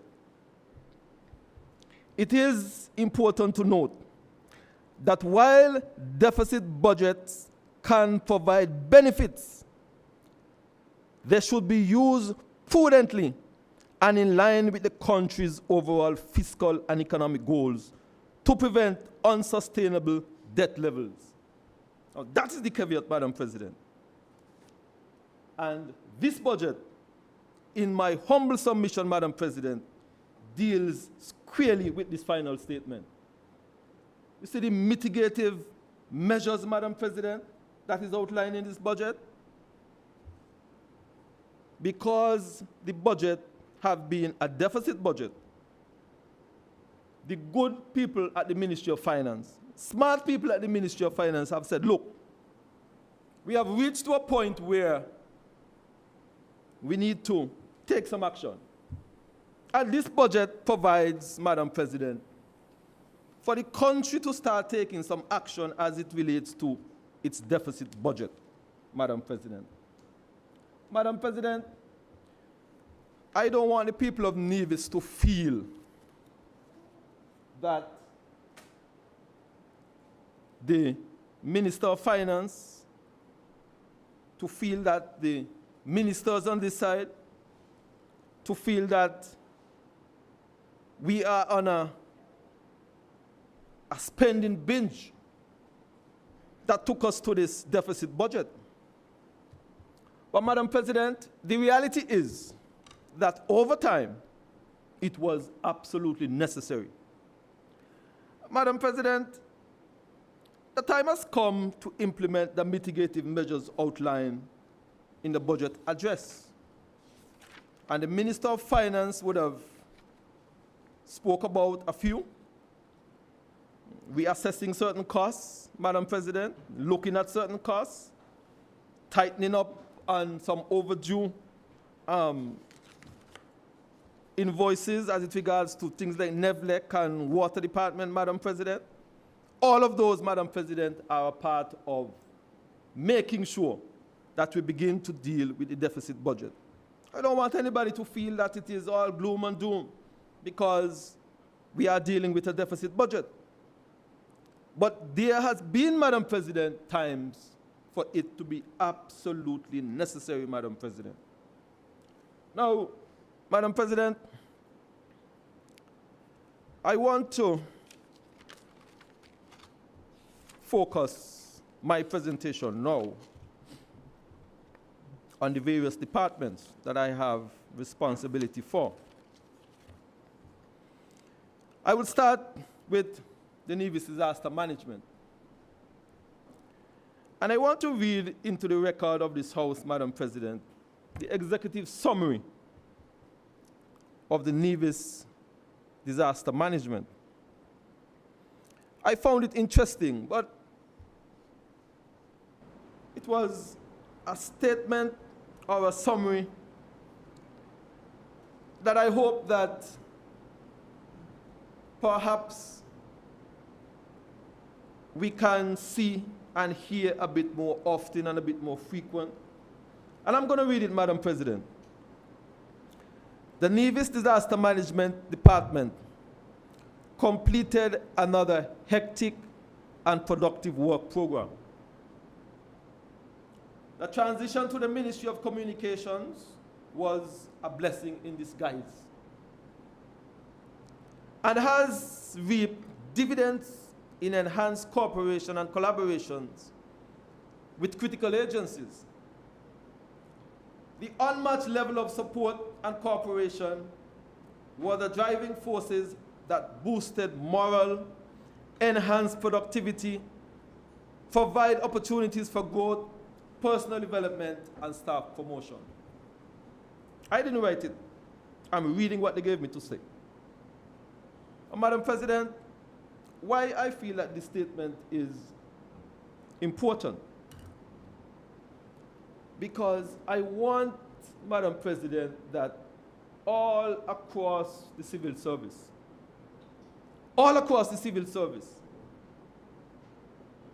you see that word, enhanced productivity? I am hoping, Madam President, that all across the civil service we can hear those kind of language. Provided opportunities for growth, Madam President. Personal development and staff promotion. While at times, Madam President, the circumstances does not allow, but I want all across the entire service that the workers of the civil service can feel and be in a position where they can say and use this kind of language. They need to be motivated, Madam President, and they can motivate themselves, Madam President. This, for me, Madam President, was a very encouraging statement.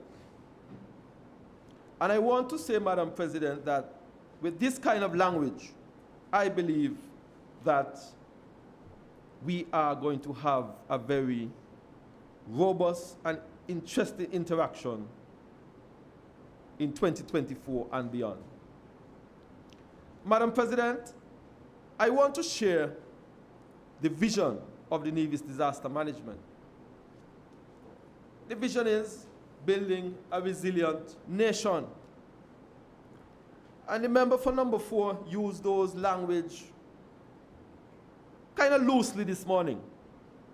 Spoke about building resilience and sustainability. And I feel, Madam President, that while those language were being used this morning, a department like the disaster management is saying to us at all times, they are in the business already of building a resilient nation. Nothing new.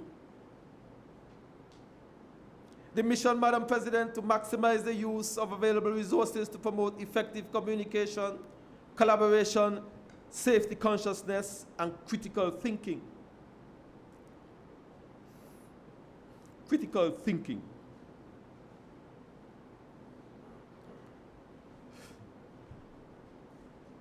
I sat for 2 hours this morning and I listened to the presentation. Madam President, I will move on. The function, Madam President, of the Nevis disaster management. The core functions of the Nevis disaster management are policy development. The Disaster Management Department provides assistance to stakeholders' ministries with regards to policy development, providing general guidance to implementing strategies and provide a mechanism to control. Coordination. The Disaster Management is a coordinating agency and coordinates all activities relevant to the phases of disaster management cycle. It plays a leading role critical to emergency response. For example, A, analyze situations and decide how expeditiously and effectively to respond. B, direct and coordinate response forces in accordance with the incident command structure. Coordinate with other jurisdictions. And D, maximize the use of available resources efficiently and effectively. And while I speak, Madam President, about the disaster management structure, the disaster management framework is a serious framework, Madam President. It starts with the Nevis Island Assembly Cabinet of Ministers. Then it has the Nevis Disaster Management Committee. Then it has, Madam President, the Nevis Disaster Management Department. Then, Madam President, the disaster management subcommittees, which include district chairpersons, community emergency response team, and volunteers. Madam President, building resilience. Building resilience. And how do we build resilience, Madam President, when it comes to disaster management? Disaster management encourages the development of several types of plans. These include disaster, emergency, communications, and business community plans. These plans, Madam President, outline approaches for reducing the impact hazard, roles and responsibility of individuals and agencies. It focuses on emergency response and short-term recovery to a disaster occurrences are also highlighted. Building resilience, Madam President, it speaks about training. It also speaks about public information and education. Madam President, all of these play a critical role, Madam President, in building resilience when it comes to disaster management. Madam President, in 2023, we saw a number of weather systems that came through the region. And one of the mechanism, Madam President, that in my mind protected the island of Nevis and the people of Nevis was the Nevis flood management system. The Nevis flood management system. And Madam President, the Nevis flood management system comprised of 2 water level stations, Bath Gut and Camps Gut, Siren Station in Stony Grove, and several rain gauges located on the agricultural plantations and water services reservoirs located around the island. That system, Madam President, was absolutely critical to give warning to the island of Nevis. Madam President,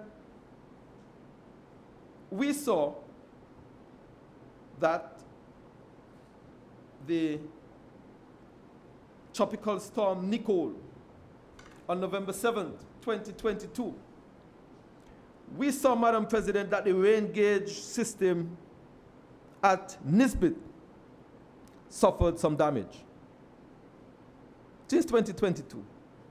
And that, Madam President, was a critical system in the monitoring of rainfall on the island of Nevis. It was eventually replaced, Madam President, in May of 2023. Took some time, but I'm extremely happy, Madam President, to see that we was finally able to get that system up and running. Madam President, we have some challenges, and I am one who is going to bring the good, the bad, not necessarily the ugly, but the good and the bad. We have some challenges. We have, Madam President, a number of flood management systems that, in my mind, are outdated. And let's face it, the Minister of Technology would tell me that something that was pretty good 2 years ago is now obsolete because of the rapid change in technology, Madam President. We have some data loggers, Madam President. Perhaps they are functioning, but not to the level that we would like. They are outdated. The access to some of these apparatus, Madam President, we have to do some work to get to them. But all of these equipment, Madam President, in the new year we will have to ensure that we either replace, modernize, and do what we need to do, Madam President, to get them functioning at the level that we really want them to function, Madam President. In 2023, Madam President, the disaster management were involved in some safety inspections. And this, Madam President, is something that often concerns me. It's occupational safety and health legislation. I want to use this rostrum, Madam President, that process needs to be completed at the federal level. It needs to be.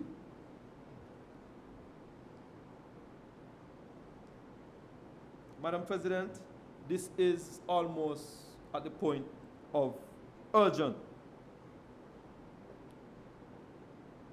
We are, however, Madam President, using certain international standards when it comes to occupational health and safety standard here on the island of Nevis.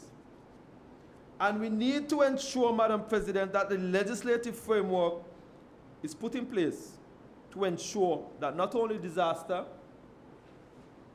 not only Labor Department, Planning Department, Ministry of Health, Ministry of Education, all of the departments, Madam President, can have the necessary health and safety legislation to give guidance and to govern how they function in this environment, Madam President. We saw a number of public awareness initiatives, Madam President. The Nevis Disaster Management was engaged in a 12-month multi-hazard campaign, which did a number of things, Madam President, and it provides a year-round awareness and education program for the island of Nevis. This year, I believe that they would have used the faith-based organizations in implementing that public awareness campaign, Madam President. Madam President, we have had a number of emergency responses. And one of them in particular, drinks in bottles. We are thinking about the biggest cultural event ever. And I'm going to share some more information with the Minister of Culture. This, Madam President, needs to be looked at. Madam President, we are saying that the disaster management had a very busy year 2023. And I'm hoping, Madam President, that while we go forward, we must ensure that we put all the necessary mitigative measures in place to alleviate some of these problems that can lead to even bigger and greater problems that we would like. Madam President, the 2023 hurricane season, and we often listen to institutions like the Colorado State University for potential predictions in our hurricane season. We were told that we would have a below average season with some 13 named storms. We were told that 6 could become hurricanes and 2 major hurricanes. Madam President, we had 1 or 2 tropical systems that came to the islands. And I believe, Madam President, that it was only through the grace and the mercy of God that we did not suffer any significant damage. Which brings me to the next point. I believe that there will be a service this evening at the St. Thomas's Anglican Church at 7 p.m. where we are hoping and we are expecting to give God the thanks and the mercy and the praise for protecting us during the hurricane season. I want to use this opportunity, Madam President, to all those who are hearing my voice, to please go and partake of that service, giving thanks to God for the protection during this hurricane season 2023. Madam President, in 2024, again, we are hoping to have a very robust calendar of events. And Madam President, I want to encourage the general public to continue to give their support to the Disaster Management Department. Give their support and their cooperation to the Disaster Management Department, because their goal and their aim, Madam President, is to protect life, property, and limb, and to give adequate warning, Madam President, so that we can see the best outcome possible. Madam President, 2023, we saw Tropical Storm Philippe on the 3rd of October, 50 miles per hour.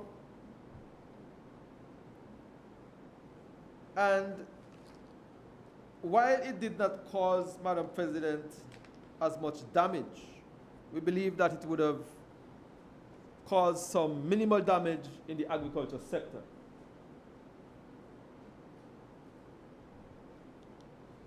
Where bananas and a number of greenhouses and shade houses, Madam President, were affected.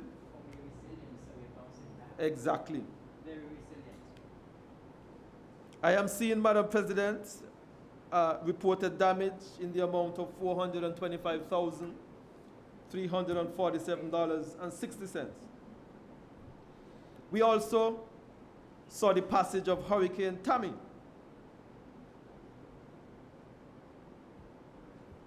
Madam President. And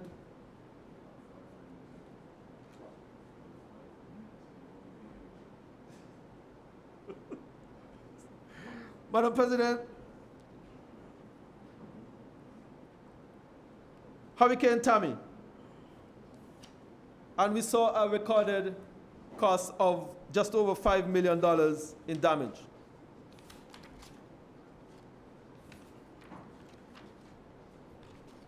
Madam President, I will wrap up with the disaster management, Madam President, by indicating that in 2024, we intend to embark on a number of training programs, such as first responder advanced medical training, dispatch training, radio communication techniques, CERT training, Madam President, and other such activities that we believe would help to strengthen and build resilience on the island of Nevis, Madam President. Madam President, I will move very quickly to the planning department. And Madam President, the planning department, in my mind, have been one of those departments that continue to do exemplary work, Madam President. They continue to be the gatekeepers of our built structures here on the island of Nevis. They continue to give guidance, Madam President, when it comes to certain aspects of our environment. And Madam President, I want to say here that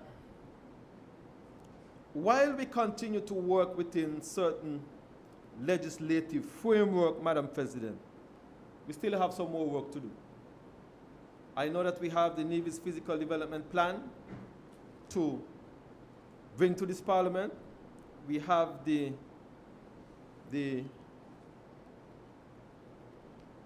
designation of the protected areas to come to this Parliament with.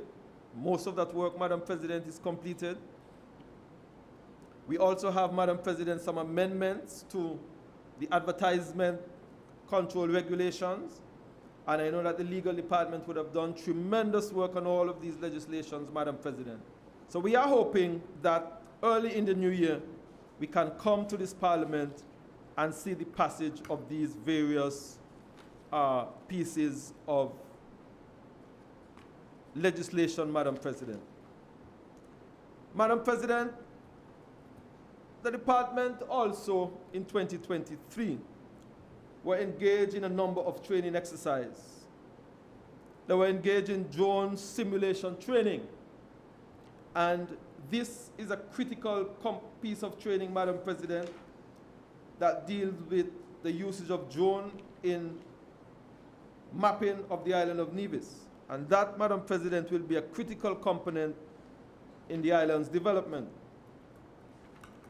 Madam President, we saw the involvement of the Department of Physical Planning in building national capacity in St. Kitts and Nevis. And this, Madam President, was a climate change vulnerability assessment and adaptation training. This was a 6-month training program, which is still ongoing. And we are hoping that at the end of it, Madam President, we will be able to build even greater resilience in our climate change mechanism, Madam President. Madam President, they were also involved in the GEF 6, improving environmental management through sustainable land management. Madam President, this was funded by the Global Environmental Facility, or GEF. And that too, Madam President, saw the department involved in the project launch. Project was launched on February 2022, where the proposal for reforestation in degraded lands in New River, Indian Castle, and areas above the 1,000 feet contour, using traditional food trees as well as threatened species. Madam President, this was an initiative that I feel will also bear great fruit for the island of Nevis. Madam President, we saw that the Nevis Physical Planning Department was also involved in the St. Kitts and Nevis biannual update report and third National Communication Validation Workshop. This session focused on the determination of the existing national circumstance and allow for the creation of opportunities for climate-related project financing. Madam President, we also participated in the voluntary national review, Madam President, and that report was presented to the United Nations in October of 2023, Madam President.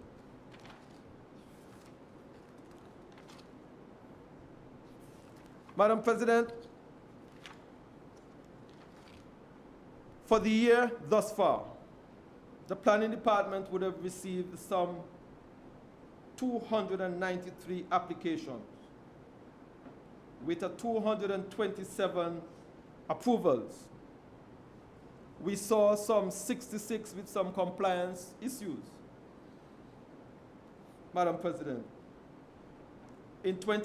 from December 2022 to November 2023, we saw some 139 active construction sites, Madam President. And I want to just give a brief breakdown as to the categories of those applications. Tourism-related projects, 9. Apartments, 5. Commercial industrial projects, 44, Madam President. Madam President, while I move on from the Department of Physical Planning, as I said earlier, we have a number of ordinances and legislative documents that we are hoping that we'll be able to bring to this Parliament in the new year. We are hoping that we'll be able to bring to Parliament the protected areas legislation. We are hoping, Madam President, that the information sharing with architects, contractors, and surveyors and realtors on the use of planning regulations would also have some greater audience in the general public. We are hoping, Madam President, that we will soon bring to this Parliament the Nevis Physical Development Plan for its final approval. We expect, Madam President, to build out the capacity of our environmental unit. And we are expecting, Madam President, that in early 2024, we will see the expansion of our GIS unit at the Physical Planning Department, Madam President. Madam President, I want to move very quickly to our Public Works Department. And the Public Works Department have been very busy throughout 2023. It was a challenging year, but they've been very busy, Madam President. And the Public Works Department also consists of the repair shop and the asphalt plant. But as I said earlier, Madam President, my theme for this budget is the repositioning of the Ministry of Communication and Works.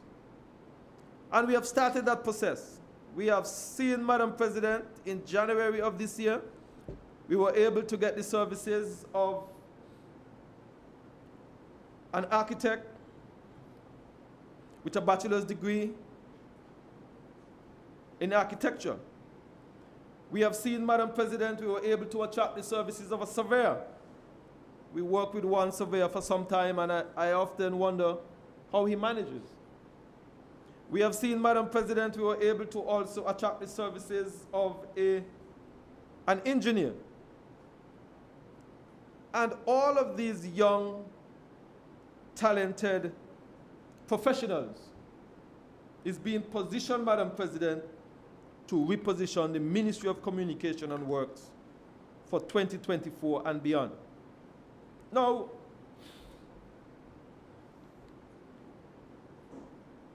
I have a request, and I'm going to make it here in Parliament. We are looking for a quantity surveyor to tie all of this together. You have the architects, you have the engineers, you have the surveyors. The little part that is kind of missing is that quantity surveyor. And I know that the engineers and the architects often do some of that, but we want to separate that work. And we want to be able, Madam President, to put in place that quantity surveying unit that will be able to give greater oversight of some of these projects, Madam President. Madam President, we have the building division, and that is a department that is being called upon by probably every arm of government to change a door, change a lock, change a door closure. Little things, Madam President, that we feel can make people's life a bit more comfortable. They continue to do the necessary renovations of government spaces, Madam President. And they are a small bunch, they are a tight bunch, but they continue to get quite a significant amount of work done, Madam President, when it comes to the upkeep of government spaces. We have the repair shop. And I was just sent a video this afternoon of one of the workers there at the government repair shop. We embarked on a project, I think it was last year, to construct, Madam President, a building for the auto body repair workers. In the past, they were out under a tree doing welding. And I felt, Madam President, that that was not the best working environment for some of these professionals. And they are now occupying, Madam President, a building there for them to do their welding, for them to do certain other aspects, Madam President, when it comes to their services there at the auto repair shop.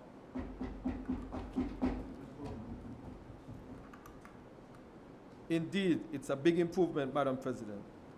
Madam President, the asphalt plant is also a critical unit for the public works. And we all knew about the fire that took place back in December of 2022 that created some difficulty for us here on the island of Nevis, Madam President. That asphalt plant, Madam President, have since been repaired. We have seen the installation of electrical surveillance devices. We have seen, Madam President, the complete installation of the entire electrical system that control that asphalt plant. And we have seen, Madam President, the refurbishment of the storage tank itself that actually heat the asphalt plant. We have replaced the heating element, the motors, almost a complete new facility there, Madam President. And I want to thank the hardworking staff there at the asphalt plant. They are the kind of folks that is behind the scenes. But even though you are not seeing them, Madam President, you are seeing their work. And I really want to thank them for the hard work that they have put in over the past 12 months in particular, when the asphalt plant was literally down and out. Madam President, we have the road and bridge division. Another happy bunch, and they continue to do our curb and slipper works. They continue to do our asphalting. They continue to ensure, Madam President, that the finished product is one that we all can be proud of, Madam President. They continue to deal with a lot of drainage issues here on the island of Nevis. They continue to make, Madam President, the roadways and the sidewalks throughout the island much better improved, Madam President. Madam President, from June 2023, we saw some roadwork or the continuation of the roadwork at the Alberta Plain Community Center. And we saw the reconstruction of the side street at the old Maud Smith Preschool. And for those who, when I said old, not the new one, the old one in Upper Bar. We saw, Madam President, the construction of the block perimeter wall, concrete driveways, concrete sidewalks, and dry stone wall at the Alberta Plain Community Center. We saw the construction of concrete sidewalks along the concrete pull-off parking area in the community center, Madam President. And all of these works, Madam President, was over in the Bath Village area over the last 6 months. And we saw the practical completion of that stretch of road, Madam President, from the community center all the way over to, I think the gentleman's name is Mr. Crafton Dick in that area? Rafton? Rafton Dick. Madam President, looking forward to 2024 for the Public Works Department. We want to see, Madam President, some improvement at the repair shop. This government, Madam President, have spent some significant sums on some equipment, the paver and the asphalt machine. We have a plan, Madam President, to construct a facility that will store these pieces of equipment. We believe that they can give us 20, 30 years. But they will only be able to give us that time frame, Madam President, if we take good care of them. And the only way in which we can take good care of them is if we shelter them and if we protect them. Madam President, we are hoping that we can see some drainage infrastructure in and around Charlestown. We are hoping, Madam President, we have some work to do up in my good friend constituency in Gingerland. And I know he's not allowing me to sleep too much. He keeps reminding me. Yes. Madam President, we have, Madam President, the stretch of road in the area of, I think his name, Marvin Hanley Garage, going up to the town, Chapman, Madam President. And we can go all around Nevis where there is an urgent and a desperate need for road improvement. I was waiting for that too. Madam President, we have the first phase of the church going to Hamilton Road to do in 2024. And why we are doing the first phase? Because we believe that the geothermal project will give some guidance as to the route of the underground cable from Hamilton to Prospect. And it really doesn't make sense for us to do a stretch of road.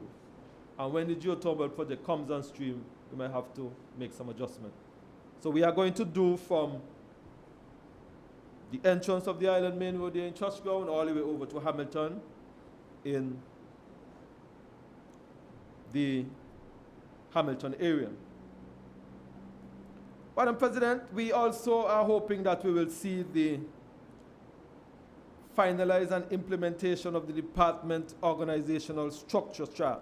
And we feel, Madam President, that while there are some overlapping in duties and responsibilities, we are looking at a complete top to bottom comprehensive look all across the ministry and to see where and how we can better structure, Madam President, the various departments and organizations.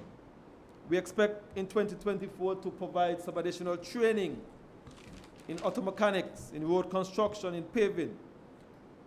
We will seek to operationalize a full-time maintenance team Madam President, with the Public Works Department to focus strictly on maintenance and upkeep of our roadway assets, Madam President.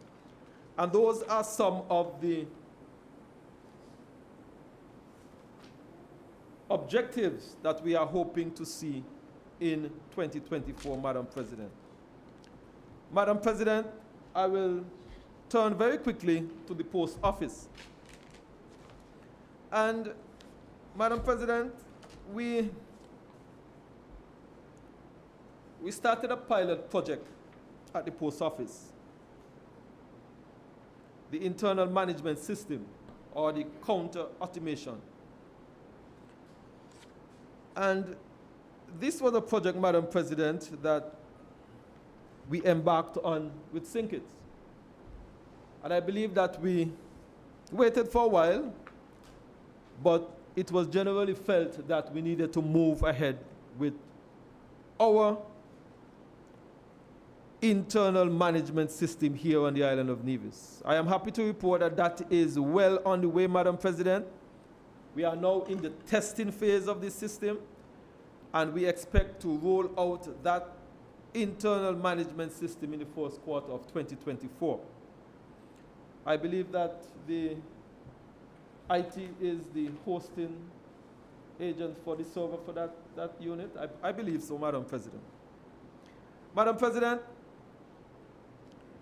we are also hoping that we will continue at the post office to invest in training of the postal workers. And this is an important component of the operation, Madam President, of the post office.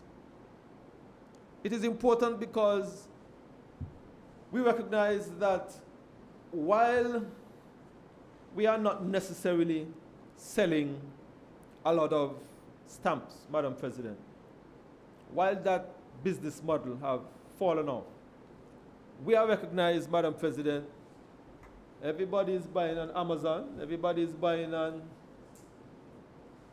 what's the others? eBay. What? eBay and all of those. Fashion home? Yes, Madam President. So,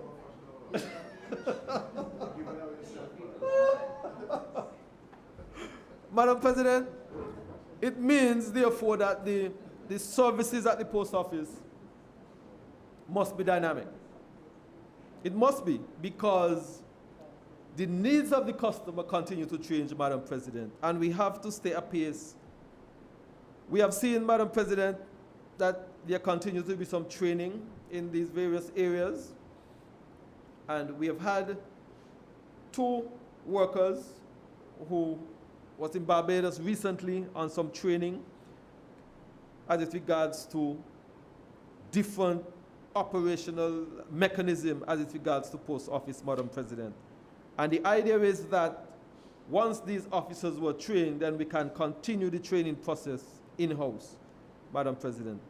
Madam President, I am delighted that in 2023, we continue the centenarian initiative. And I'm happy that our 3rd centenarian, Mrs. Leontine Clark, why, you quick to say, I'll get into that. Madam President, Mrs. Leontine Clark,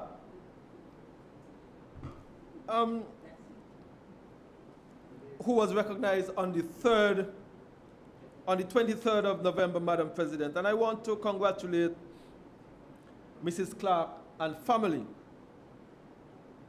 And I want to say that while we celebrate Mrs. Clark, this is a lady, Madam President, that have made significant contribution to the Nevision community. An accomplished pianist. I believe some may argue probably one of the best, if not the best, Madam President. And we were able to recognize her with the centenarian edition for 2023. The minister from Gingerland says she's from Gingerland. Yes. But I want to say to the minister, Madam President, that the oldest person on Nevis is from Hamilton. As a matter of fact, you see, I'm corrected, Madam President, in the Federation, from Hamilton. Remember we have somebody 106. Madam President, and just a couple days ago, we went to a 90th, a gentleman who made 90. And Madam, I still can't believe that the gentleman is 90. I honestly still cannot believe that the gentleman is 90. I am still a little hesitant to believe that he's 90. He looks nothing close to 90, Madam President. And that is saying, I'm going a little bit off script here. And that is saying, Madam President, that our people are living longer, and the quality of life, Madam President, is such that they can enjoy their lives even up to 100, 104, 90 and upwards. And whatever it is, Madam President,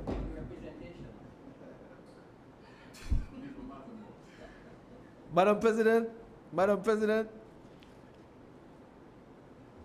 for the post office, we have seen a little downturn in the revenue, and we recognize, Madam President, that throughout 2023 we have had some challenges. Some of those challenges we are still trying to sort out at the federal level to ensure that the loss of revenue can be mitigated against, Madam President, in 2024 and beyond. The expenditure at the end of November 2023 was $1.22 million, a marginal increase over 22. The expenditure at the end of November 2023 was $1,222,180, which represents a marginal increase over 2022, which stood at $1,155,260. Whereas the revenue at November 2023 stood at $539,771, while for the same period of last year amounted to $689,565. And Madam President, as I said before, we are aware of some of the challenges, and we are still working through trying to bring some resolution, Madam President, on some of those challenges. Madam President, I will turn very quickly to our Labor Department. And the Labor Department, Madam President, have been, again, very active in 2023. We saw, Madam President, that the Nevis Labor Department were very active and participated in a number of critical areas here in the Federation of St. Kitts and Nevis. They would have participated in the Caribbean Community Skills National Committee. They were represented, Madam President, on that committee. They were able to be a part of the National Minimum Wage Advisory Committee that would have made a representation and proposals as it regards to an increase in the minimum wage and the supporting policies. Madam President, they would have been on the National Tripartite Committee to address the status of draft labor codes for the Federation of St. Kitts and Nevis, Madam President. So they have played a critical role, Madam President, as it regards to these three areas that is of utmost importance to the island and to the Federation of St. Kitts and Nevis. Madam President, the Labor Department continues to act as an employment agency unit. And I'm proud of this unit, Madam President, because they have sought to be able to match the needs of the various businesses throughout the length and breadth of Nevis with the requisite skill set of persons who are looking employment. Madam President, I want to give an idea of some of the establishment or businesses that have sought the services of the Labor Department. I'm wondering if I should call these names, Madam President. I don't know if these businesses would want me to. I would defer that, Madam President. Let me leave that alone. But I see, Madam President, some very established business, let me say that, some very well-established businesses here on the island of Nevis. And 1, 2, 3, 4, 5, 6, 34 of them, Madam President, would have sought the services of the Nevis Labor Department to find, Madam President, the appropriate person to fill the vacancies in their establishment. Madam President, we have seen that they continue to engage in training and workshops. We have seen some very intense staff training. We have seen, Madam President, some UE Spanish for business and travel short courses. We have seen staff members who would have went through the UE Law for Human Resource Practitioners course. We have seen, Madam President, the Labor Market Information System. All of these, Madam President, were training that the labor staff would have been exposed to, Madam President. Madam President, we also saw the continued annual routine inspections on businesses throughout the island of Nevis. And, Madam President, they often take these inspections to make sure that there are compliance, that our businesses throughout the island enforce what is mandated to them under the labor legislation. They would have gone in, Madam President, in some establishment and identified some unsafe working conditions. All of these, Madam President, were done by our Labor Department. I spoke, Madam President, about the Employment Agency Unit. And they were able, Madam President, to give some great assistance to persons that were seeking employment.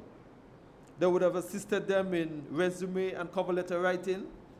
They would have assisted them in interview preparation, appropriate workplace behaviors and ethics, and counseling and mentorship session, Madam President.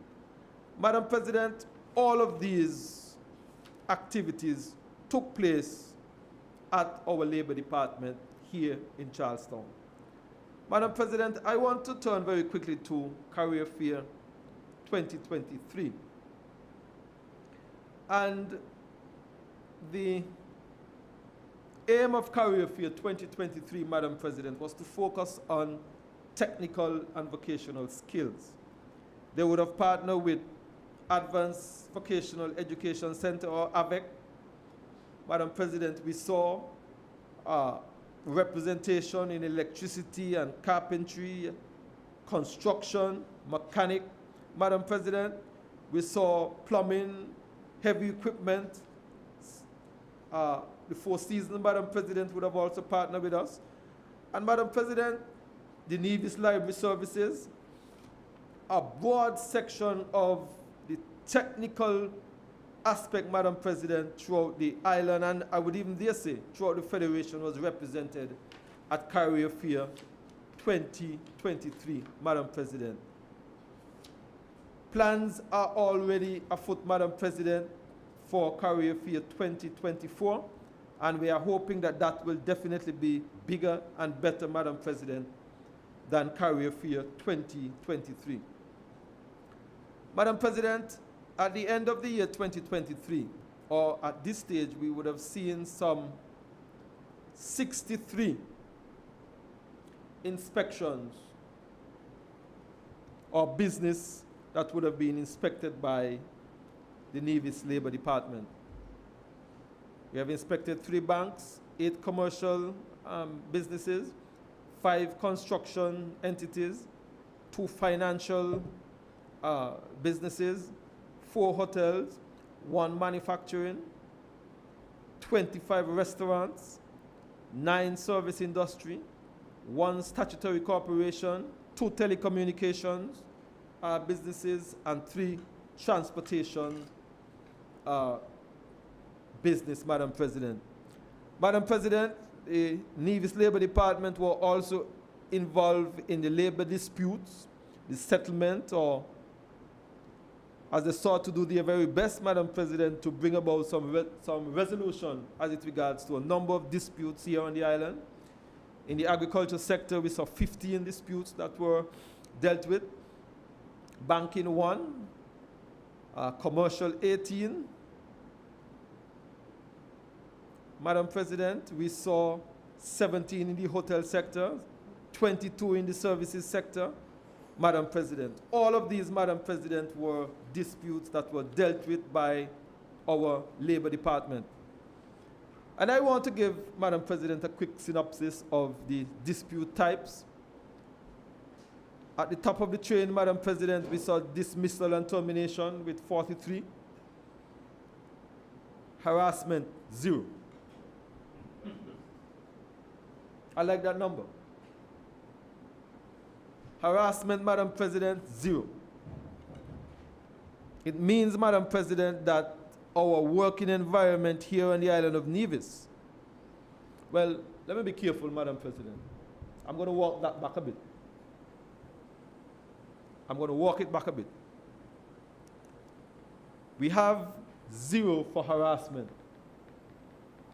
I am hoping, Madam President, that we are not seeing on the island of Nevis that harassment on the workplace is not being reported. Let me put it that way. And let me say this, that if it is that persons are being harassed on their work, they have every right, Madam President, to have those harassment addressed. Yeah, well, I say 0, but I'm saying if they are not being reported, then they ought to be reported. Madam President, notice pay, 16. Issue of wages, 26, Madam President, giving a total of 149, Madam President. Madam President, the mover of the budget would have given some numbers as it regards to employment. I will go with those numbers. And here's why, Madam President. The numbers from the Labor Department is slightly different. But I want to say, Madam President, that perhaps the best guide and the best measure should actually be the Social Security numbers. They're slightly different. I actually did a comparison. They were slightly different. But what I want to say, Madam President, we continue to see over the various quarters of 2023 that there is a continuous increase in employment on the island of Nevis. That is the point, Madam President. That is the point. In the first quarter of 2023 versus the second quarter of 2023, the numbers are the same. Of the third quarter of 2023, there was about an increase of 35, 38, Madam President. And then in the final quarter, and the final quarter is not completed yet, we saw an increase of, what's that? 5. But the point, Madam President, in every quarter of 2023, we saw at least the labor force is holding steady or there was a slight increase, Madam President.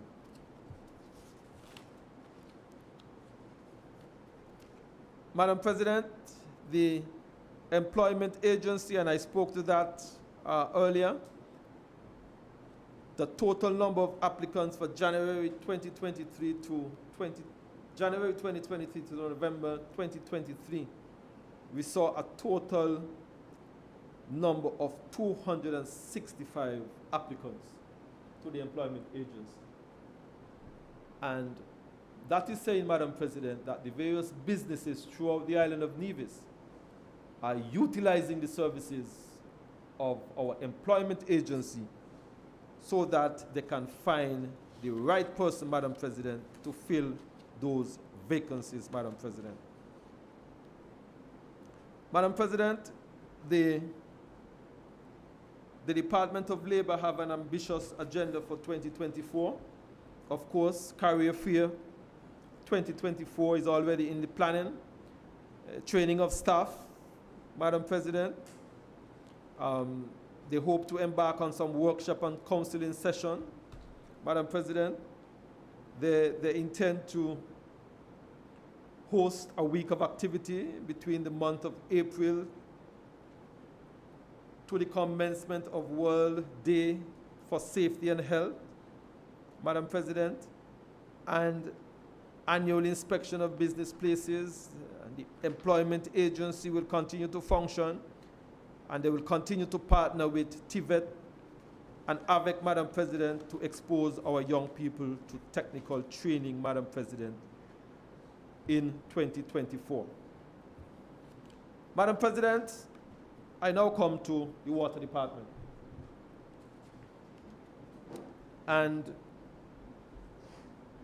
the Water Department would have had another very active year, Madam President, albeit that the year started for the Water Department, I think, perhaps a month or 6 weeks late, or normally they would return on the second week in January. They would have come back on the end of February, early March. So that's about a month, Madam President. Madam President, we saw in 2023, the Water Department would have installed some 1,500 feet of 4-inch PVC pipes to replace a 2-inch PVC pipe in the Brown Hill area. We saw, Madam President, approximately 800 feet of 2-inch pipe was installed at Colquhoun Estate on the project that we call the Banjo Road, Madam President. We saw, Madam President, some work that was done in the Bath Village project. We saw, Madam President, in the TDC area, we would have replaced a 4-inch cast iron pipe with a 4-inch PVC pipe, Madam President. We saw, Madam President, approximately 6,000 feet of 6-inch HDPE, or high-density polyurethane pipes, were installed from Cliff Dwellers to Hurricane Hill. And that, Madam President, was in conjunction and collaboration with the Island Main Road Improvement Project. We saw, Madam President, that in the Monstrat Village, there in St. John's, we call it the Monstrat Village, but it's a section where I believe that a number of monstrations would have taken up residence after the volcano activity in Monstrat. And you know that the island of Nevis would have been... Number, you have 4 minutes. 4. 4? 4 minutes. Madam President, we saw that in the vicinity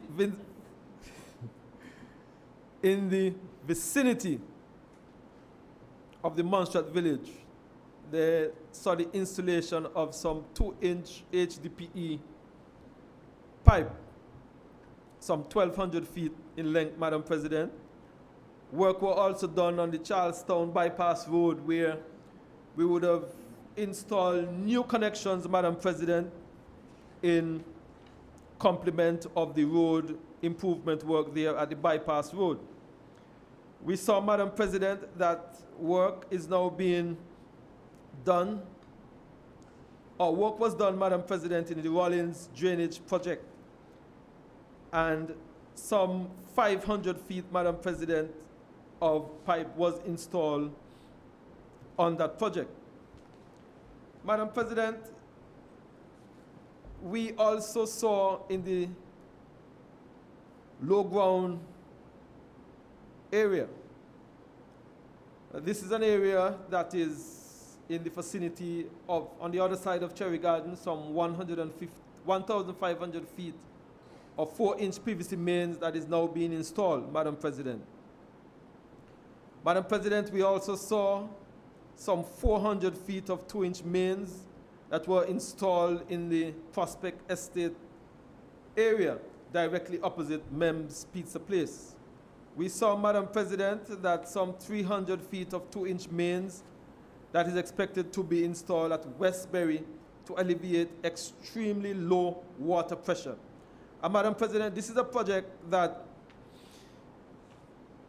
I know we said 2-inch, but for some reason I believe we may actually change it, because we feel, Madam President, that the area may warrant a larger size pipe for future expansion. Madam President, we are hoping that some of the activities that we will engage in 2024, we want to see the extension of our SCADA network, that is our remote monitoring of tanks and pumps throughout the island of Nevis.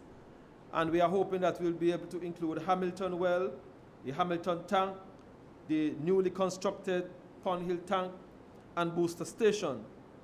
Madam President, we want to see the completion of the Zetlands Tank project, where we have a booster pump to be constructed there at the Zetlands pump station.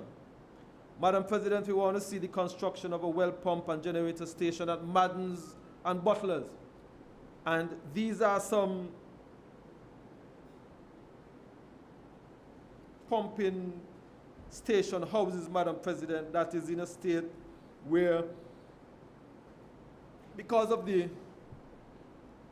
high concentration of sea blast, Madam President, the steel in the roof of these buildings have become severely corroded. And we are hoping that in the new year, we will have a project to reconstruct those pumping stations, Madam President. Madam President, we are hoping that we will see the upgrade of pipe networks in the Rollins pasture with a 4-inch PVC pipe. We are expecting, Madam President, to complete the first phase of the Horatio Heights project there at the Horatio Heights, Madam President. We are also looking, Madam President. Remember, that's your time. Madam President, may I be allowed another 15 minutes, please? I think I can wrap up in 15. 15? I have up to half an hour. I can take the half an hour, but I can do it in 15. Madam President. So what's the request? Half an hour, Madam President. The question is that the member be permitted another 30 minutes to wrap up his presentation. Those in favor? Aye. Those against? The ayes have it. Thank you very much, Madam President and members of the House. Madam President, the Nevis Water Department have recently brought on staff an engineer who we expect will be able to oversee some of the projects that we hope to undertake in 2024 and beyond. And that, Madam President, engineer would be attached to the water department itself. We are also in the process of procuring the services of a second engineer, Madam President, that will be attached to the Integrated Water Resource Management Unit. And Madam President, this is because we are taking water very seriously. And it is with that in mind, Madam President, that we will engage the services of these engineers on staff that will be able to ensure that we be in a position, Madam President, to do all that we need to do in our water department and our water resource management unit. Madam President, at the end of 2022, the Nevis Water Department saw a revenue total of $5,567,374.72. From January to December 4th, 2023, we have accumulated a revenue of $5,526,469.65. The difference of $40,905.07. And Madam President, the staff at the Water Department tell me that they intend to make up this $40,000. So they are expecting, Madam President, to surpass the revenue for 2022 over 2023, Madam President. Madam President, the mover of the budget spoke about, before I get to that, Madam President, I just want to highlight a few activities of the Integrated Water Resource Management Unit, which is a different component or different unit as it regards to water on the island of Nevis. The Integrated Water Resource Management Unit would have seen and oversaw the installation of the glass fuse tank there in Zetlands. Madam President, they are heavily engaged in the new drilling project, in analyzing of the bids. And Madam President, they are also engaged in phase 2 of the back supply for all schools, health centers, and security buildings and disaster shelters. In 2024, Madam President, we are hoping, and the Integrated Water Resource Management Unit will oversee the new well drilling project, which we hope will be able to produce some 2.5 million gallons of water on the island of Nevis. We are hoping that in 2024 we will see the replacement of the water tank in the Morning Star area with a 400,000 gallon tank. Madam President, we are also hoping to make some preparation for the geothermal project with the construction of a 500,000 gallon storage tank. That, we believe, would later serve Hamilton and Jessop's Village. Madam President, we hope that in 2024 we will be able to expand our data collection initiative that would seek to improve the water management resource here on the island of Nevis. Now, Madam President, the member for Nevis number 2 and Minister of Finance and Premier would have indicated in this honorable house that there would be the reassessment of the water rates here on the island of Nevis. And Madam President, the current domestic rate is $13 per 1,000 gallons for the first 3,000 gallons. Above that, the rate increases to $15.60 per 1,000 gallons. That is what it now stands, Madam President. Madam President, the technical team would have proposed that the proposed domestic rates remain at $13 per 1,000 gallons for the first 2,000 gallons. They have proposed, Madam President, that $18 per 1,000 gallons between 2,001 gallons and 4,000 gallons. And above 4,000 gallons, the rate increases to $20 per 1,000 gallons. Put differently, Madam President, the first 2,000 gallons will be charged at $13. The next 2,000 gallons, between 2,001 gallons and 4,000 gallons will be charged at $18 per 1,000 gallons. And above 4,000 gallons, the rate will increase to $20 per 1,000 gallons.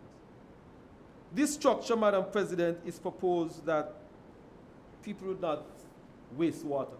That is the idea here. Madam President, current commercial rates for hotel industrial rates stands at $32.50 per 1,000 gallons. So, Madam President, it doesn't matter how much 1,000 gallons you use.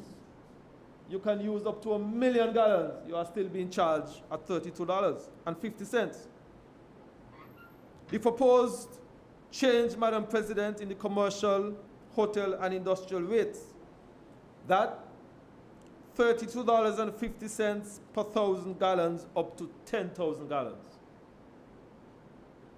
The rate increases to $45 per 1,000 gallons above 10,000 gallons, Madam President.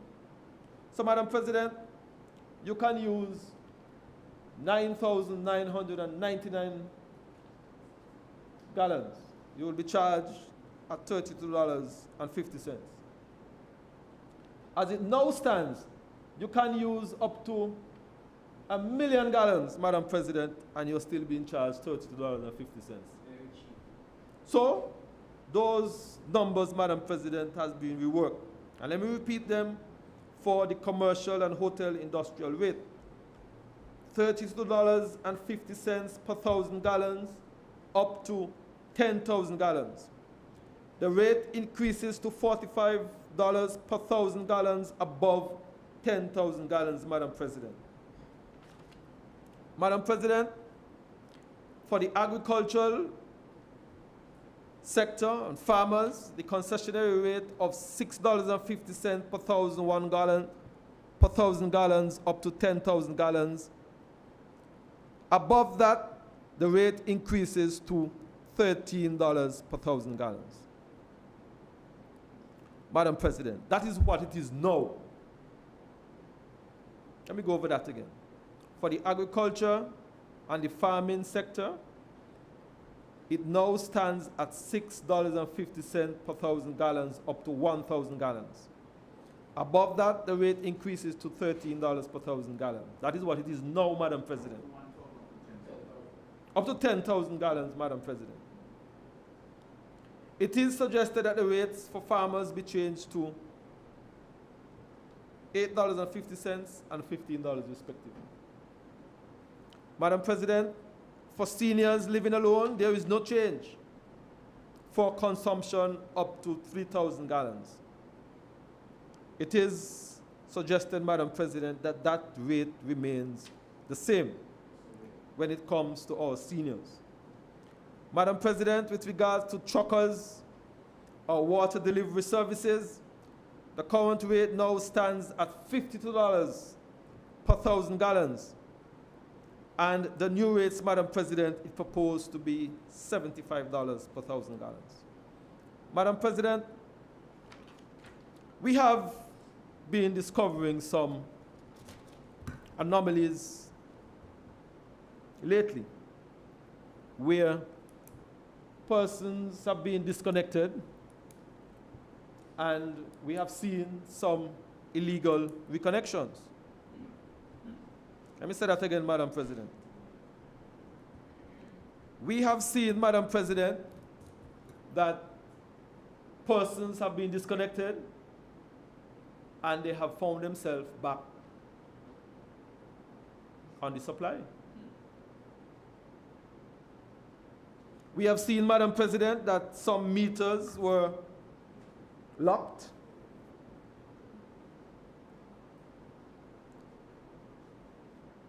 And, Madam President, those meters miraculously operating again. Somebody decided to dismantle the locking mechanism on some of those meters. Madam President, I did a check with the good folks at Nevis. And I've been told that if anyone tampers with Nevis meters, it's a $5,000 fine.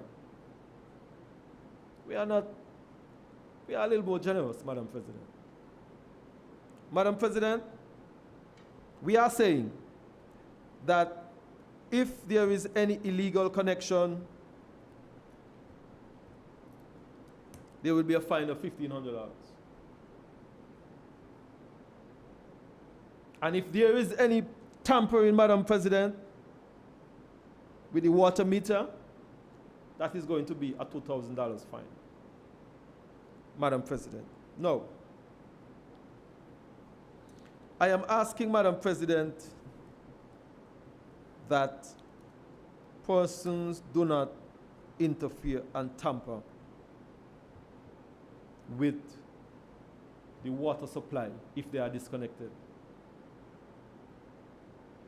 For a number of reasons, Madam President, but one reason in particular, Madam President. We do not want to have a situation of contaminant in our water system. I am asking, Madam President, of the general public, please do not tamper with the connection if you are being disconnected, and do not tamper with the meter. It opens up the system to an entire different set of circumstances, Madam President. And I'm making that appeal, Madam President. Madam President, we are hoping that these new rates, as it regards to the adjustment in our water prices, will come into effect on the 1st of March, 2024. Madam President, I want to end by thanking my entire team at the ministry, the permanent secretary, the assistant secretary, the office staff, the various directors, Madam President, and the general staff throughout the ministry. While 2023 was a challenging year, I believe that we still got quite a bit accomplished, Madam President. And I'll be honest, while we also did not get all that we wanted in the budget, we are still thankful, Madam President, and we will work with what we have. I want to say, Madam President, that we will ensure that we continue to reposition the Ministry of Communication and Works to support a resilient and sustainable Nevis, Madam President. And Madam President, I want to thank my colleagues on this side. I want to thank you for the additional time. And I want to thank, Madam President, all those who would have listened and all those who would have gave advice throughout the year. I believe that 2024 will be a very exciting year here on the island of Nevis. Thank you very much, Madam President, and I wish this bill safe passage through this honorable House. Okay.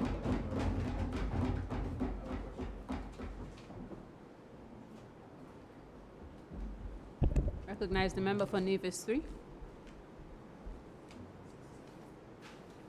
Madam President, I rise to move a motion for the adjournment of the House until 10 o'clock tomorrow morning.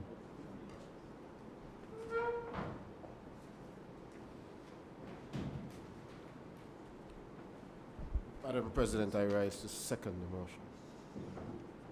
The question is?